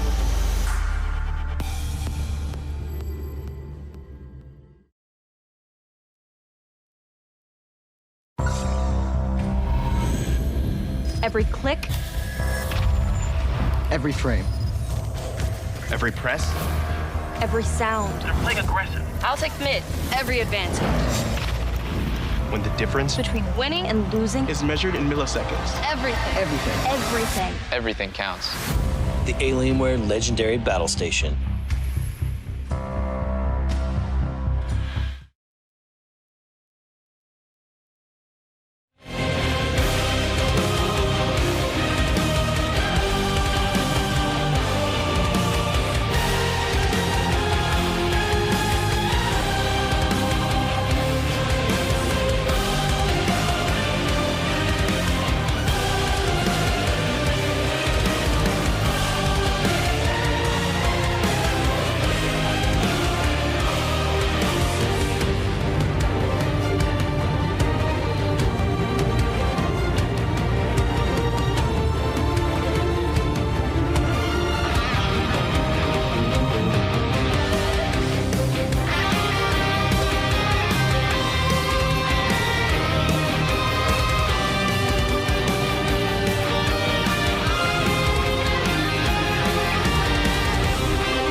Can't control my teammates, you know.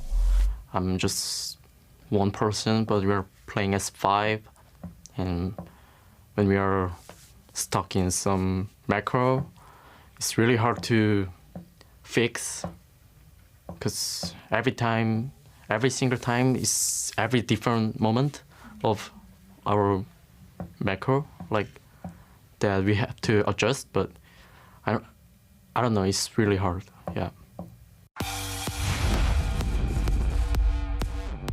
Hello, everyone, and welcome back to Monday Night League, where we've got Evil Geniuses getting their first go at Cloud9.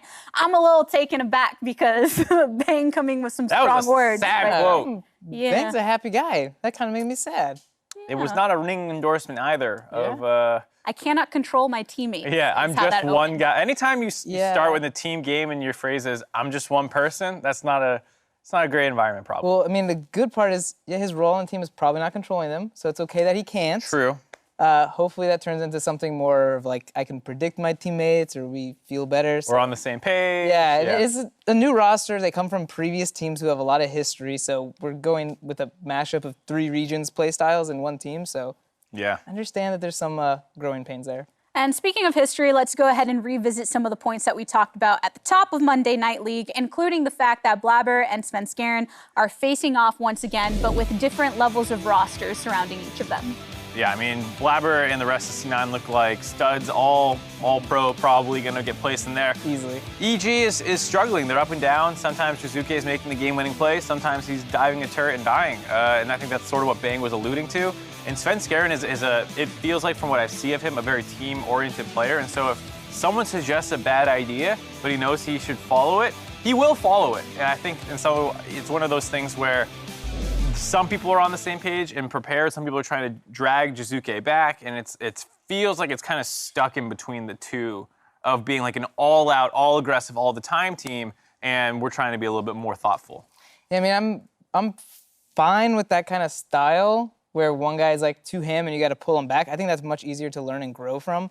However, like I'm going to put a lot of the pressure on Svenskeren to make this work. I think he's a very seasoned player, and he's been able to shot call for many metas. So I'm expecting him to be the one to turn this team into his play style. Yeah, he's the third highest win rate all-time player. It's just the problem is going up against Blabber, #1 all-time win rate. Yeah, but it's like 10% of the games that. Yeah, it's 200 versus 20 or whatever it was. So over time, if Blabber can keep that over this time, that's going to be crazy.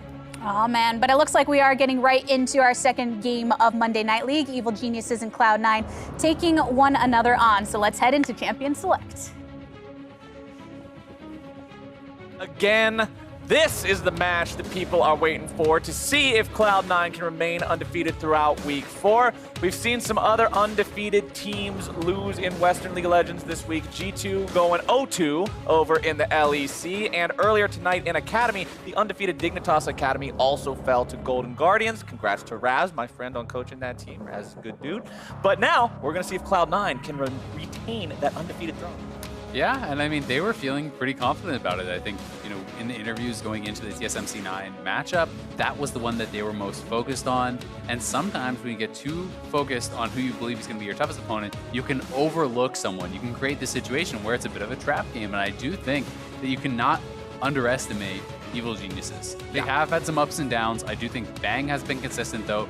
If Jizuke and Svenskeren put together a really strong game, it's not beyond belief that they could take down C9 by any means. EG feels like one of the biggest wild cards in the LCS right now, and I don't mean that in the term where it's sometimes used derogatorily to refer to teams from smaller regions, but I mean it in terms of you don't know what's going to happen. This is a team that is CLG's only win, and this is also a team that then beat Immortals when they were on a hot streak and were looking really good. So Evil Geniuses are really, really just all over the place with how well or how poorly they can perform.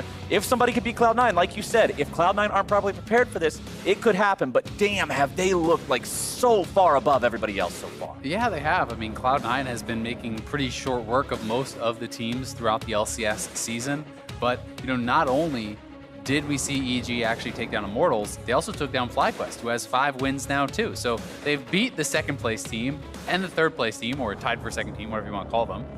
Now all that remains is the one that's sitting on top. Are the Evil Geniuses the hero killers after all? They're the blue tail. That's what they could be. Their color is dark blue, but unfortunately, they're going up against a different shade of blue. So we'll see. It's Rumble, Xayah, and Rakan for EG. So solo lane plus the bottom laners locked in. Over on the side of C9, they're going to switch things up a little. Also having the bot lane locked in with the MF Leona combo, very deadly there, as well as picking up the Gragas for the jungle. Yeah, Leona also considered a pretty good matchup, generally into Xayah and Rakan.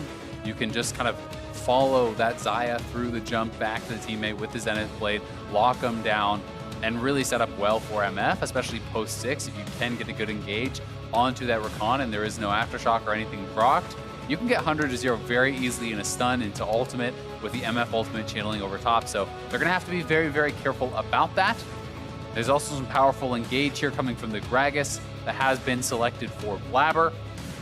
And it is going to be the Olaf ban. Makes sense when you're playing the Gragas. That is one of the worst matchups for Gragas to actually go up against. And then taking out the LeBlanc, which has been Jizuke's most played pick. He has 3 plays already on it and did have 1 incredible carry performance on it. So trying to limit his ability to pop off. Evil Geniuses, you got 1 ban left to go. What's it going to be? Timers run out, and Yasuo is the pick. So Yasuo and Kiana both banned out. Olaf, LeBlanc banned out by C9. C9 still has to pick both solo lanes. We'll see which one they want to give that all-important final pick of the draft over to. It looks like it will be Nisqy in mid lane. You mentioned in the last game about how Aatrox is something that a lot of top laners are confident taking into a variety of matchups. Licorice has been popping off as a top laner. I am not surprised to see him being okay.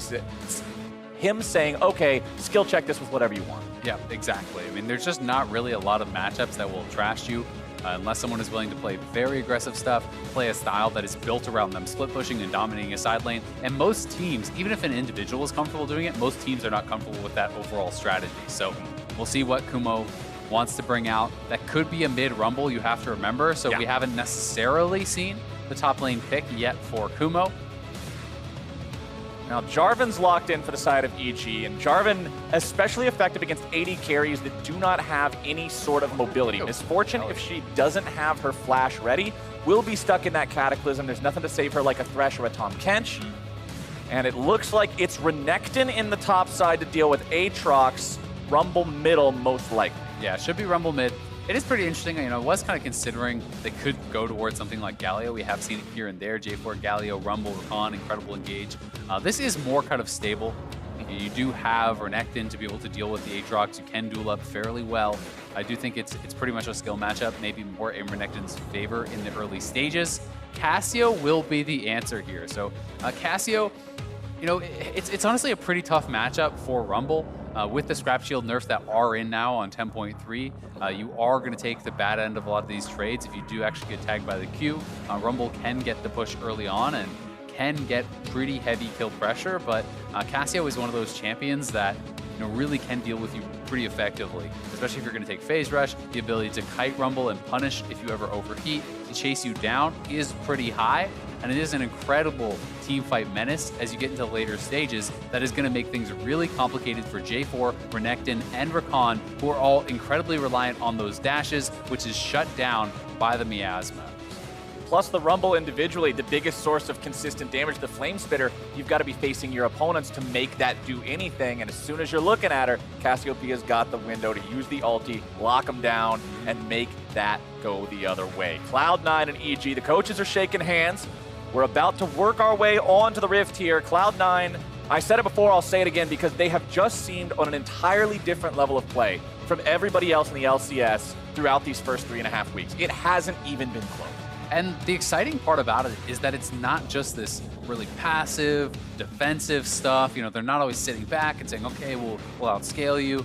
They are willing to take fights. They are willing to go at you, to skill check you in lane, to skill check you in 2v2s, and to continuously make aggressive plays, having the confidence that they will outplay you, that they will come out on top in those games. And that is resulting in so many of their wins being at or below 30 minutes. They're so much faster than the rest of the league, and they have been damn near perfect so far this split.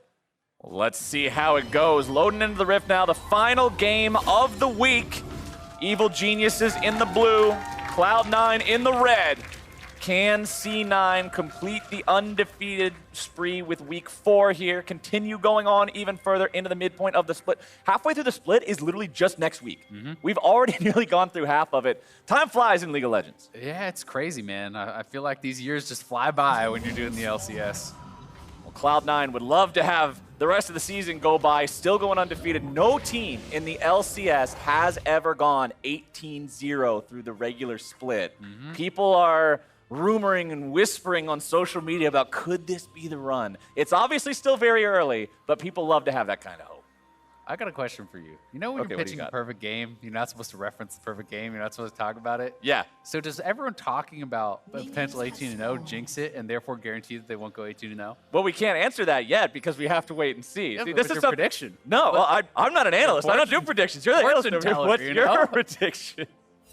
I'm just here to see how if it happens, it'll be absolutely incredible, and we get to make lots of hype stuff going into whatever next event that we go into. I mean, if you go 18-0, you probably win a split, and then we get a trailer with some explosions. Yeah, we're gonna get some Michael Bay tier explosions going into MSI. 18-0. Who else did that? Nobody. Yeah. But Evil Geniuses would love to shut it down right here. Remember, this is a team that, and I really enjoy the attitude they've had because they came in talking about how, hey, we're going to be better than Team Liquid. We're not here to be number 2. This is our goal.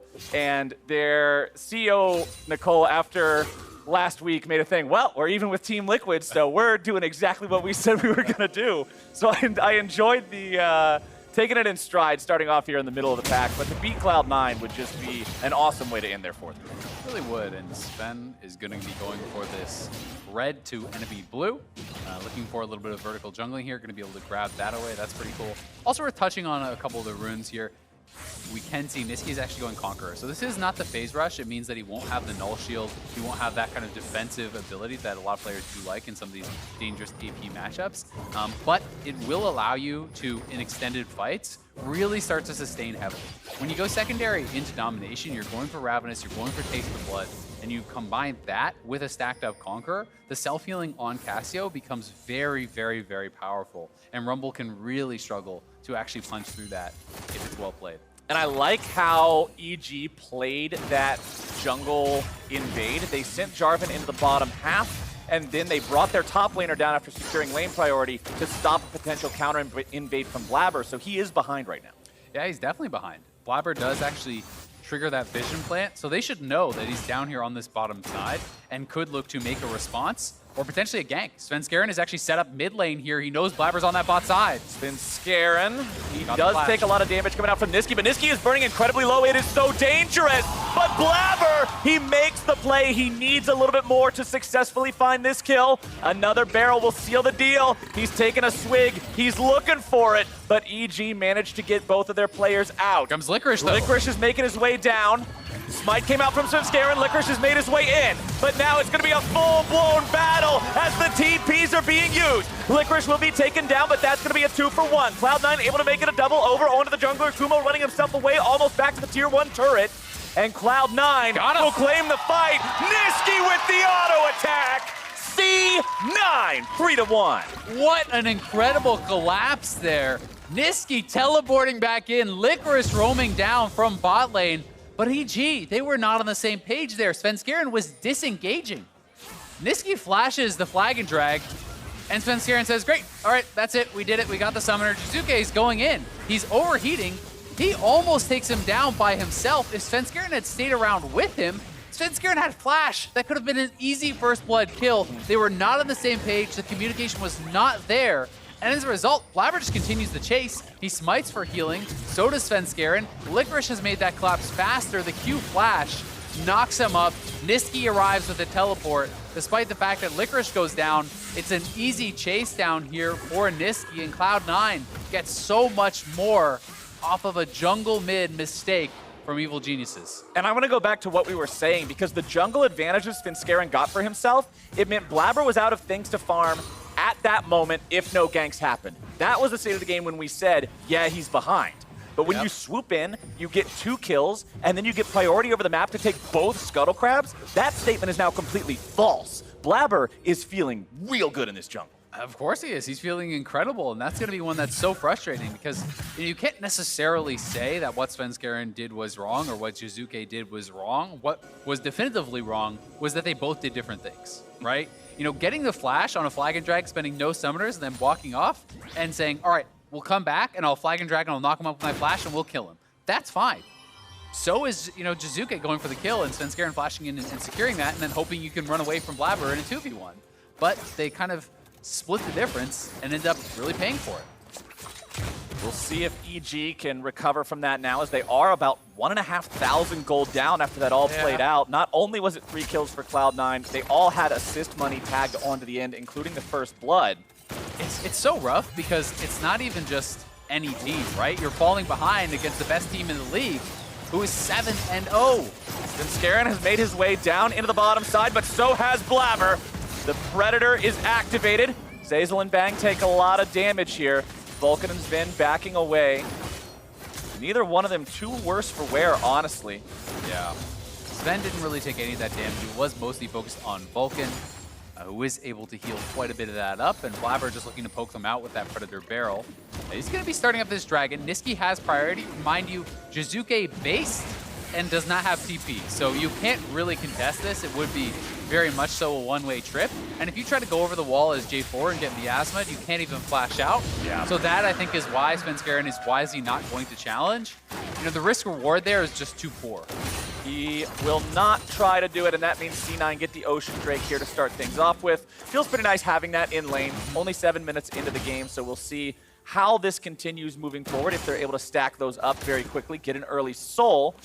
But right now, the farm across the lanes is looking pretty close, with slight edges going the way of Cloud9. Yeah, I mean, I think one of the most important matchups that is going to be swung by this Ocean is actually the mid lane matchup. You know, I referenced all of the sustain that is in this kit on Cassio, and Rumble does kind of have to wear you down. You can't just run at him necessarily and 100 to 0 very easily. You are going to have to be trying to poke him down, utilizing Comic, utilizing Harpoons, and with the in-combat regen that is actually given to you from Ocean, as well as the early tier that he got because of those fights going bad, well, you can't really attack his mana, you can't really attack his health very effectively, so your only hope at that point is just kind of farming it out, or maybe a jungle game. Bottom side, Sven nearly going to be killed here. EG in the 2v2, almost have the play, but now the junglers have showed up. Critically, Blabber is almost no mana, and he's in a bad spot. Sven makes his way back. He's not retreating fully from this fight here just yet. Nobody's going to die on either side. Yeah, very close though. And Jizuke was roaming down, did have Equalizer, but he will back off. Really nice body slam from the disengage there from Blabber to actually prevent the Flag and Drag stun from connecting. Niski just shoving mid lane here, and it would have been a really risky play for Jizuke to look for, despite the fact that he had ultimate, so it will be another disengage, but Cloud9 extending advantages. You know, they are winning in farm. They do have those early kills in the Dragons, so not feeling like they need to force anything too hard. Rift Herald is alive right now, and everybody from Cloud9 just got back because of the state of their health and mana bars, and they've immediately run to the top side. You talked about it last game. This is what's in the textbook right now in the meta for Professional League of Legends, and Vulcan and Sven have done their homework. They're here, they're ready to go, shove out the top side, and rotate down. Yep, both teams, though, matching. We can see that both sides have made the move. Zyra Khan moving up here for Bang and Zeyzal, so they are ready to contest if C9 does start it up. Critically, though, 3 members on EG, only level 5. All 3 of them are very close. Okay, Svenskeren just now hit 6, but Zeyzal and Bang would love to have those ultimates before a team fight. They'll probably get it here, pushing up. And I do think they want to have the opportunity to contest, because you can actually see on the minimap, it is Renekton running straight up mid lane, but will they be here in time? Let's see. Evil Geniuses trying to make the defense, buy themselves a little bit more time. Licorice over the wall, he's found his way onto Svenskeren, but Svenskeren's going into the pit now. Cataclysm comes down, there goes your Rumble. Ulti's been grabbing the kill onto Svenskeren, as now the rest of EG back themselves away. Will this fight go any further? Cloud9 seem to not be interested in chasing it. They got themselves the Herald, they got themselves a kill. Yep, they got everything they wanted. Neither jungler, I believe, able to actually smite that away. I think it just died to MF's ultimate.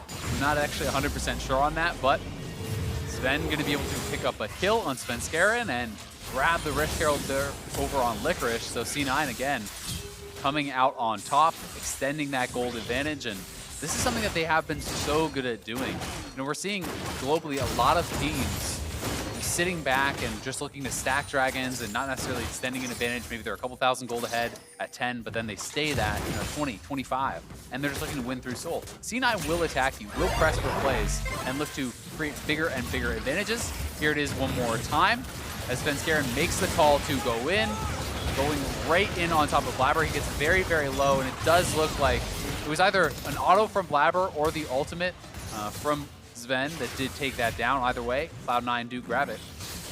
And EG tried to do the Cataclysm into the Equalizer combo, just that team fight soup of making the bucket and pouring all the damage in, but it wasn't quite where they needed it to be in terms of bursting anybody out from C9. You can see those damage meters looking pretty high there, pretty gnarly from the Cloud9 solo laners. Yeah, I mean, when Cassio can just kind of stand in fire, when you are not the one getting dove on, they look to actually knock down Blabber, I think, to potentially steal it away. They're hoping, we kill Blabber, I smite it away, we grab the Rift, great. Unfortunately, when you go for Blabber, you are letting those solo laners free fire, and Cassio will be very frightening if she can connect with that. And while you're locking someone else in with that Cataclysm, you're also locking yourself in to a miasma and making it very easy for Cassio to return damage. Vulcan is around the corner here, over the wall in the Raptor pit.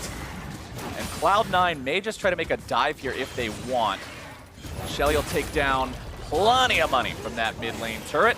And that's a good use of Rift Herald. They won't get the turret itself just yet, but they've managed to give themselves priority over the bottom side river. And with a 3,000 gold lead, they feel confident in starting up the Infernal Drake. EG walking over. Vulcan's gonna buy some time, start off the fight. MF ulti coming through, damage going down. Into the back line goes EG. The kill on Azazel's gonna start the fight off. Svenskeren taken low, taken out. Cloud9, 2 for 0. Vulcan there on the front line still. Being burned away by Jizuke, but he can't go in too much further. He has overheated, now finally has the ability to cast the spells again. Low health bars on the Cloud9 bot laners. Blabber still with about 2/3. Jizuke and Bang doing what they can. Nice flash over the wall! And Jizuke will kill Zven for the second time this season. There's the end of that 100 KDA dream, and he got him. Blabber's going back in, though. Cloud9 looking to grab some revenge, and they've got it. Licorice with a slam over the wall to set Nisqy up to get that kill. Kumo's running away. C9 looking to maybe go further, but they choose against it. They will not get the Drake. They have won the fight, but at what cost? Yeah, it cost the KDA. Zven hanging around, though, at low HP. Was not trying to be that KDA player. Barely escaped, but Jizuke rightfully flashing in, getting the shutdown, so that 1-for-1 pretty worthwhile, and they do deny at least the immediate dragon take. EG are back out on the map, but Zven has respawned. And I think Cloud9 are going to head right back to the scene of the crime and try to take that Infernal Dragon. Let's take another look at how the fight went down here. Yeah, this engage I think was a lot better. Instead of it being onto Blabber, Vulcan was split up a little bit from the rest of the team. The Cataclysm right on top, then the Charm interrupting Miss Fortune's ultimate. Zven barely got out of there. He was down to under 100 health. He wants to hang around to potentially help them out. Jizuke is overheated, but as soon as that expires, he actually spots Zven with the ward. Zven moves back, and he is going to take his opportunity to flash over, get the shutdown on this Miss Fortune who was separated out. And EG are able to stop the dragon, so well done by them. But it is C9 right back at it, starting it up. They get mid lane prio, and this should be a pretty easy one for them. I don't think that EG really has everything they need to try to contest. Not when Rumble took barrier and is sitting top lane, clearing out the wave and farming up. You know you're not going to fight for that one. So C9 will take it, and that means we get yet another Mountain Soul this game if either team collects all 4. Infernal and Ocean already under the belt of Cloud9 with a 4,000 gold lead. Still no turrets actually taken this game. We saw Cloud9 drop the Rift Herald in the mid lane. They got it down to about 20% HP, but that's all. So that gold bonus still available for either team. Yeah, and that could really explode the gold lead here if C9, who is already very far ahead, I mean, they're 4,000 gold ahead. Usually you only see those kind of advantages early on through turret takes, right? You won some fights, you took some turrets, so if they win another fight, it is going to be a very risky one. If EG decide to make a stand at perhaps the next Rift or the next Mountain Dragon, and it goes bad, you could not only lose that, but lose multiple turrets and then be incredibly far behind. So EG is going to really have to pick and choose where they stand and fight. 3-0-3 on Nisqy's Cassiopeia. 6 out of 7 kill participation. Been critical for what the team's doing from start to finish in all these fights. And remember, after the action's all done here on the Rift, it's only just starting for the broadcast. Tune in after for Monday Night League on twitch.tv/BudLight, where Avali's going to be hanging out with some of the players, having a good time. Cracking open a cold one with the boys and talking about the games we saw here this week. It'll be a good time. You don't want to miss that. But back into this game, Gragas is trying to crack open a cold one on EG, but won't quite find the accuracy. Yep. Rift Herald, though, coming on up. EG is around mid lane, trying to get some priority back here so they can have the option of contesting. C9 very clearly wants to make the move over to the Rift Herald. You can see that Blabber and Licorice were already parked over on that side of the map. They have 5 members here. They have priority. They will make this move. And this should result in their first power take if they get it, but EG's looking to contest. They feel like they've got to fight for something. Don't want to fall further behind. I respect EG's drive to not just give away the game, but you got to be careful. The MF ulti comes out, and now Svenskaren's in the middle of 4. The damage goes through, and it is doing so much. Nisqy's on a rampage. The damage just pours into the EG health bars. Jizuke is occupying Licorice, and by occupying, I mean dying. He is gone as well. A double kill over to Nisqy, but C9 also lost 2. The fight has gone the way that they wanted so far in terms of the advantage, but can they get even more? Bang trying to flash away, Kumo getting out now as well. With Vulcan not hitting the Zenith Blade, that means Bang survives. C9 win the fight, but it's not perfectly clean. They lose Blabber, they lose Nisqy, and that's some shutdown gold, importantly, in the EG pocket. I've got to give a lot of credit to Jizuke, who, while he was losing that 1v1, had the presence of mind to look over to the team fight to get a good ultimate that allowed the rest of his team to win their fight. So, this was the engage from Vulcan. They decide to make the turn. Licorice is zoning out Jizuke, does go over on him. Svenskeren flashes in with the knockup onto Nisqy, and then note that equalizer from Jizuke. He's given his life for the team, but the equalizer is across multiple members. It gets them those 2 kills. Those players from C9 were roasted up by it, so it gave a shot to his teammates to win that fight. Unfortunately for them, they are not able to take it down, and C9 still goes up a member and gets that Rift Herald, which should be an easy cash in on a turret. Right, you could drop that in the mid lane very easily. It's within 1 charge's death. It's within 2 auto attacks death range. So not even sure you would want to spend it on that, considering you can get more value elsewhere. Yeah, they might want to hold on to it, but it's going to expire fairly soon. So I think we're going to see them probably drop it mid, look to crack that turret, which makes it even harder for EG to have mid lane control. And then you utilize that additional mid lane control that you've gotten to get yourself that 3rd dragon, which is coming up in a minute. So that's kind of what I'm expecting here from C9. We'll see what they decide to go for, though. Blabber is out on the map, has that Rift Herald ready to go. No stopwatch in his inventory. Importantly, both of the stopwatches in the Cloud9 item selections have been used already. Over on the opposite side, none available either. So that means both teams don't have those get-out-of-jail-free cards once somebody goes into these team fights, which we've seen be very chaotic so far between Cataclysms, Equalizers, Petrifying Gazes. There are so many tools on both sides to just create havoc in these 5v5s. One of the most concerning things, too, for this game, from the Evil Genius side, is actually where the gold is allocated. Every damage dealer, every main carry on C9 is so far ahead. You have, nearly a 2,000 gold lead in the mid lane. You have plus 1,000 gold in the top lane. Over 1,000 gold in the bottom lane for Sven. That means those carries are going to be significantly ahead in their itemization, but they are catching Nisqy. Nisqy's been trapped, and remember, he has no flash. The Conqueror's doing a lot of work keeping him healthy, and EG have overextended themselves way too far. Jizuke tries to take someone with him, but he's going back to the spawn platform alone, and with 2 dead on the side of Evil Geniuses, Cloud9's feeling confident to look for whatever they want. They've got the opportunity to push up mid, enemy jungler and mid dead now for still another 10 seconds. 20 on Jizuke means easy turret pickup. No Herald required. It's dropped now in the bottom side. Not quite yet. I saw the thing tick down. I thought he swapped back over to his trinket, but it was just the Drake damaging him. I got you baited. I got you baited. They didn't need it for bottom side either. Yeah, well, they got a couple of kills, so they're going to have a lot of priority. They can pretty much do whatever they want with it at this point. Will be their 3rd dragon. You see how damn tanky Nisqy can get. He had the Seraph's completion. That was very, very key. Also, all of the healing he has, because he's been in a lot of fights, he should have very likely a fully stacked Ravenous. So it's actually 4 out of 5 stacks already. He has the Conqueror healing coming through, Case with Blood, and all the healing that is in that kit. Was able to just absorb so much. So this, I think, is a pretty good play. They knew that Flash was down for Nisqy, so the Equalizer comes across, it is placed well, in goes stun. You would think you'd be able to burst him down, but because of that defensive shield, because of all the self-healing, Nisqy withstands it, and Jizuke really had no way out, so he tries to turn around and get a kill and maybe stop them from getting something more. I can understand the thought process. Hey, immobile carry, no flash, he's alone, let's go after him. Yeah. But the only source of damage that can follow you up is an Equalizer from your mid laner who's 1,500 units away. He's not a Felios. He can't contribute with auto attacks or anything from that range. So you have to be careful and mindful of just how far you want to extend yourself. It costs them a fight that turns into 2 turrets plus a Drake plus the kill money. And now Evil Geniuses find themselves really, really far behind. There goes Shelly. That'll take it up to a 7K gold deficit just shy of 21 minutes. And I think it's one of those things where sometimes you can lose track of how much you need to actually take someone down when they're this far ahead, right? Because, you wouldn't necessarily always have a completed Seraphs at this point in the game. He has the additional levels, which gives him even more health. There's so many things that you have to really be kind of tracking and calculating. And also, almost every single play that they can make from this point is going to be a low percentage play. So you have to pick and choose. You can't just sit back and seed everything.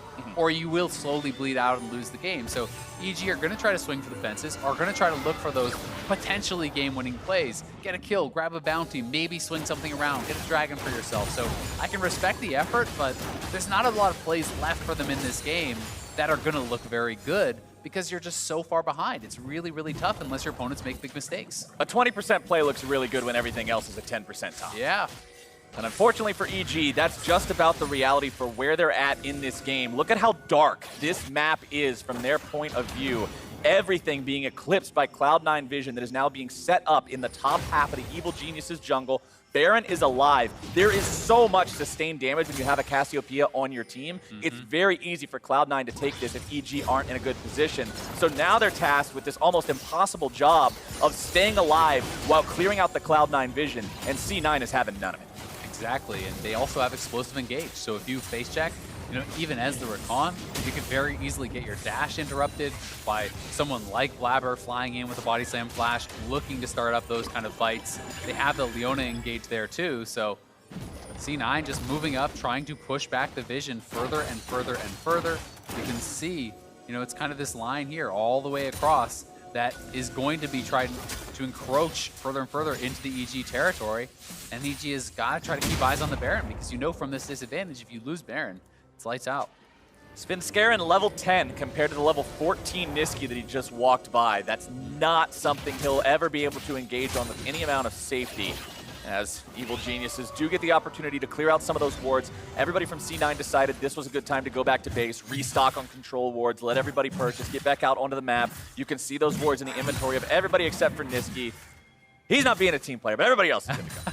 And the other thing is, there's a lot less risky of an objective that C9 can go for. The Mountain Dragon is spawning in about 120. Baron still going to do a fair bit of damage to you. You don't have a true tank, right? So maybe, with the damage amp that's coming out from Baron and you get poked down, Rumble does something special. Ground Dragon, not so risky. Licorice and Kumo passing by each other there, but with backup coming in for Evil Geniuses, Licorice has to head for the hills. All of EG coming to collapse now as Niski and Blabber have made their way down to the fight as well. Blabber's able to find a nice cast onto Jizuke, bring him back. Miasma going to provide the opportunity for the DPS. Vulcan coming in from the side as the bullet time rains down. Cloud9 turn this fight around, and they won't pursue any further. They got what they came for. They've won the fight. Now they're clear out the vision. Now they'll set up for that Drake that you were talking about. Yeah, it could have been a lot worse, though, for EG. They do try the play. They lose one member, but a lot more could have gone down. Niski just barely not able to actually connect his Q, get that poison over onto Jizuke, which would have allowed him actually to chase him down and get that additional kill. And Kumo will be alive when the dragon does spawn, will have teleport, so maybe he can still try to look for something here. Because if you're this far behind and you give up the Mountain Soul, then even the potential picks become more and more difficult with all of that shielding that it is going to throw over towards Cloud9's way. And the game can be so hard to evaluate in these kinds of situations when you are choosing between those 15% and 20% plays like you talked about earlier. Your choices are between something that's bad and something that's worse because of the state of the game. And I really feel for players in those positions because it's a hard one to get your way out of. There's a reason most of the time when you're 8,000 gold ahead, you can turn that into a win. And C9 now with Mountain Soul are even closer to that enemy nexus. And it just looks so crazy when you see that Mountain Soul over on a marksman who also has overheal. It starts to become so intimidating to say, okay, well, I've got to take this guy down, but he has 600 in shielding when you start the fight, and I'm behind. So permanent Janna shield. Good luck actually, getting that much damage out. And it also refreshes even in combat. As long as you are not being hit, it will actually come back up while you are fighting. So that is something that you also have to worry about in these potential fights. Svenskeren still only level 10 on this Jarvan, the same level as the supports in the game. His inventory, he has a stopwatch so he can stay alive if he goes in and creates that Cataclysm. But the only completed item he has is a Cinderhulk. You look across the board, you compare that to the items in the inventory of Blabber. Fully completed Zhonya's Hourglass. He's got the Runic Echoes, working on the next item now as well. Very scary. As the Miasma goes down, fortunately for Svenskeren, he's able to use the EQ combo to get out. Yeah, that was Vulcan's ultimate, so they were looking for a pick there. Svenskeren quick to get out. Here comes Zeyzal's ulti now. Vulcan on the front line, but the stone plate means you just cannot initiate on a Leona and get anything there. They went for the misfortune as well, but weren't quite able to find it. And with that big Rakan ulti down, C9 are now very aware that EG's engage is lackluster at best. Yep, without that, and 3 pink wards in the area, it's so scary for AG to try to look for something. Kumo's not even with them, so I honestly think C9 could just start it up. It's pretty low risk when you do have that Cassio, but they have lost control of mid lane. So C9 is going to just try to look to clean this up. They don't want to take any potential 50-50. Zeyzal, he should be fine. Yeah, he's got the blast cone right next to him. Kumo, however, does not have a blast cone. Svenskeren has found his way onto Blabber, who drops the cask. He's using the stasis. He has no flash to get away. He's taken down. Nice shot from Jizuke, but it's going to be a 1-for-1 so far, make it a 1-for-2. Kumo and Svenskeren are both gone. Licorice fighting 1v2 in the back line, does not even seem to care. Why would he?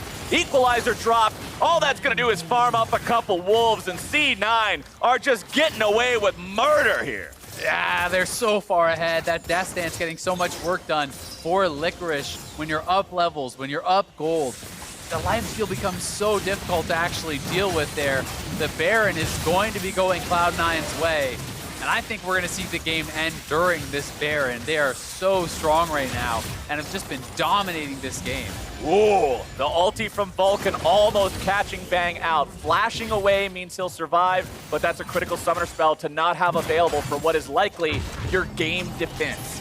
If this doesn't work, Cloud9 can run it all the way down mid. Let's take another look at how this fight started with Licorice and Kumo. Yep, Licorice gets jumped on by multiple members. Blabber comes around, and EG sees an opportunity, and this is a good opportunity to go for. They do get the initial kill. You know, it is a 1-for-1 though, as Licorice has chased someone down, but he's still full health, and he's so damn tanky with that Death Dance. All the CDR he has, he's healing right back up. The Q into 2 autos, see, like every auto is over 100 in healing, right? You just can't punch through that, so he's able to buy enough time for the rest of the members to get over there and help to take down Jizuke. Gargoyle's stone plate finally completed onto Svenskeren, so he'll be a little bit tankier now when he jumps into these fights. Might be able to survive in his own Cataclysm. You can see Executioner's calling on Kumo, so he's got the ability to try to stop some of that healing if he's ever fighting the Aatrox, but there's just so many things to have to account for when you're up against a team that's 11,000 gold ahead of you. Niski and Sven putting in the DPS onto the turret to take it down, and it's Cloud9 who have now made their way onto the base of Evil Geniuses. 2 different lanes now being pressured at the inhibitor turrets. Sven will step up, throw some auto attacks through there. All you can really do is, if you're EG, you go for the Hail Mary. You have to hard engage on one side or the other, because if you sit back, you're just going to lose your base, and it's going to be over before you even fight. So they are going to try to engage on the bot side. There it is. Vulcan and Blabber on the front line, and Sven unleashes the bullet time. There's your Cataclysm into the back, but it's not going to do a whole lot of anything. Svenskeren is done so, and Kumo's going to follow shortly thereafter. Stasis keeps Sven alive. Cloud9 have all the tools they need to win this fight, and Licorice is taking it even further.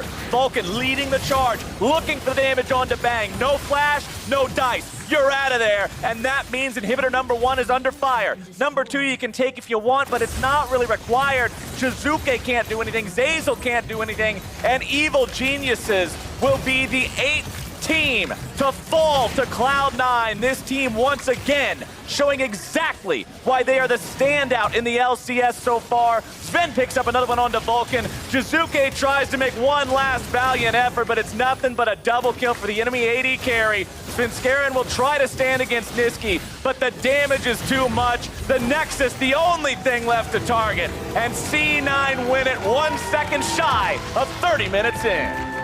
Damn impressive from C9. They are looking very, very good this year.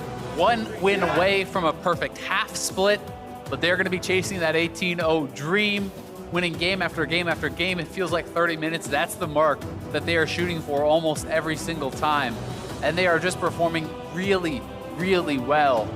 You know, EG did swing for the fences on some of these plays, did look to try to find ways to battle back into the game, but C9 was ready for it when they went. C9 was always felt like first to the objective, first to prepare, and always very far ahead. And it all started at the very beginning of the game.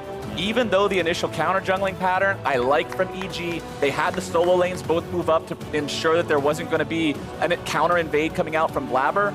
But then when push came to shove and it turned into a, well, somebody's got to get ganked now because there's nothing left to farm, they got outplayed. It was just what you said. The communication wasn't right for EG, while Cloud9 was coordinated. They had everybody working together. It got them that 3-for-1.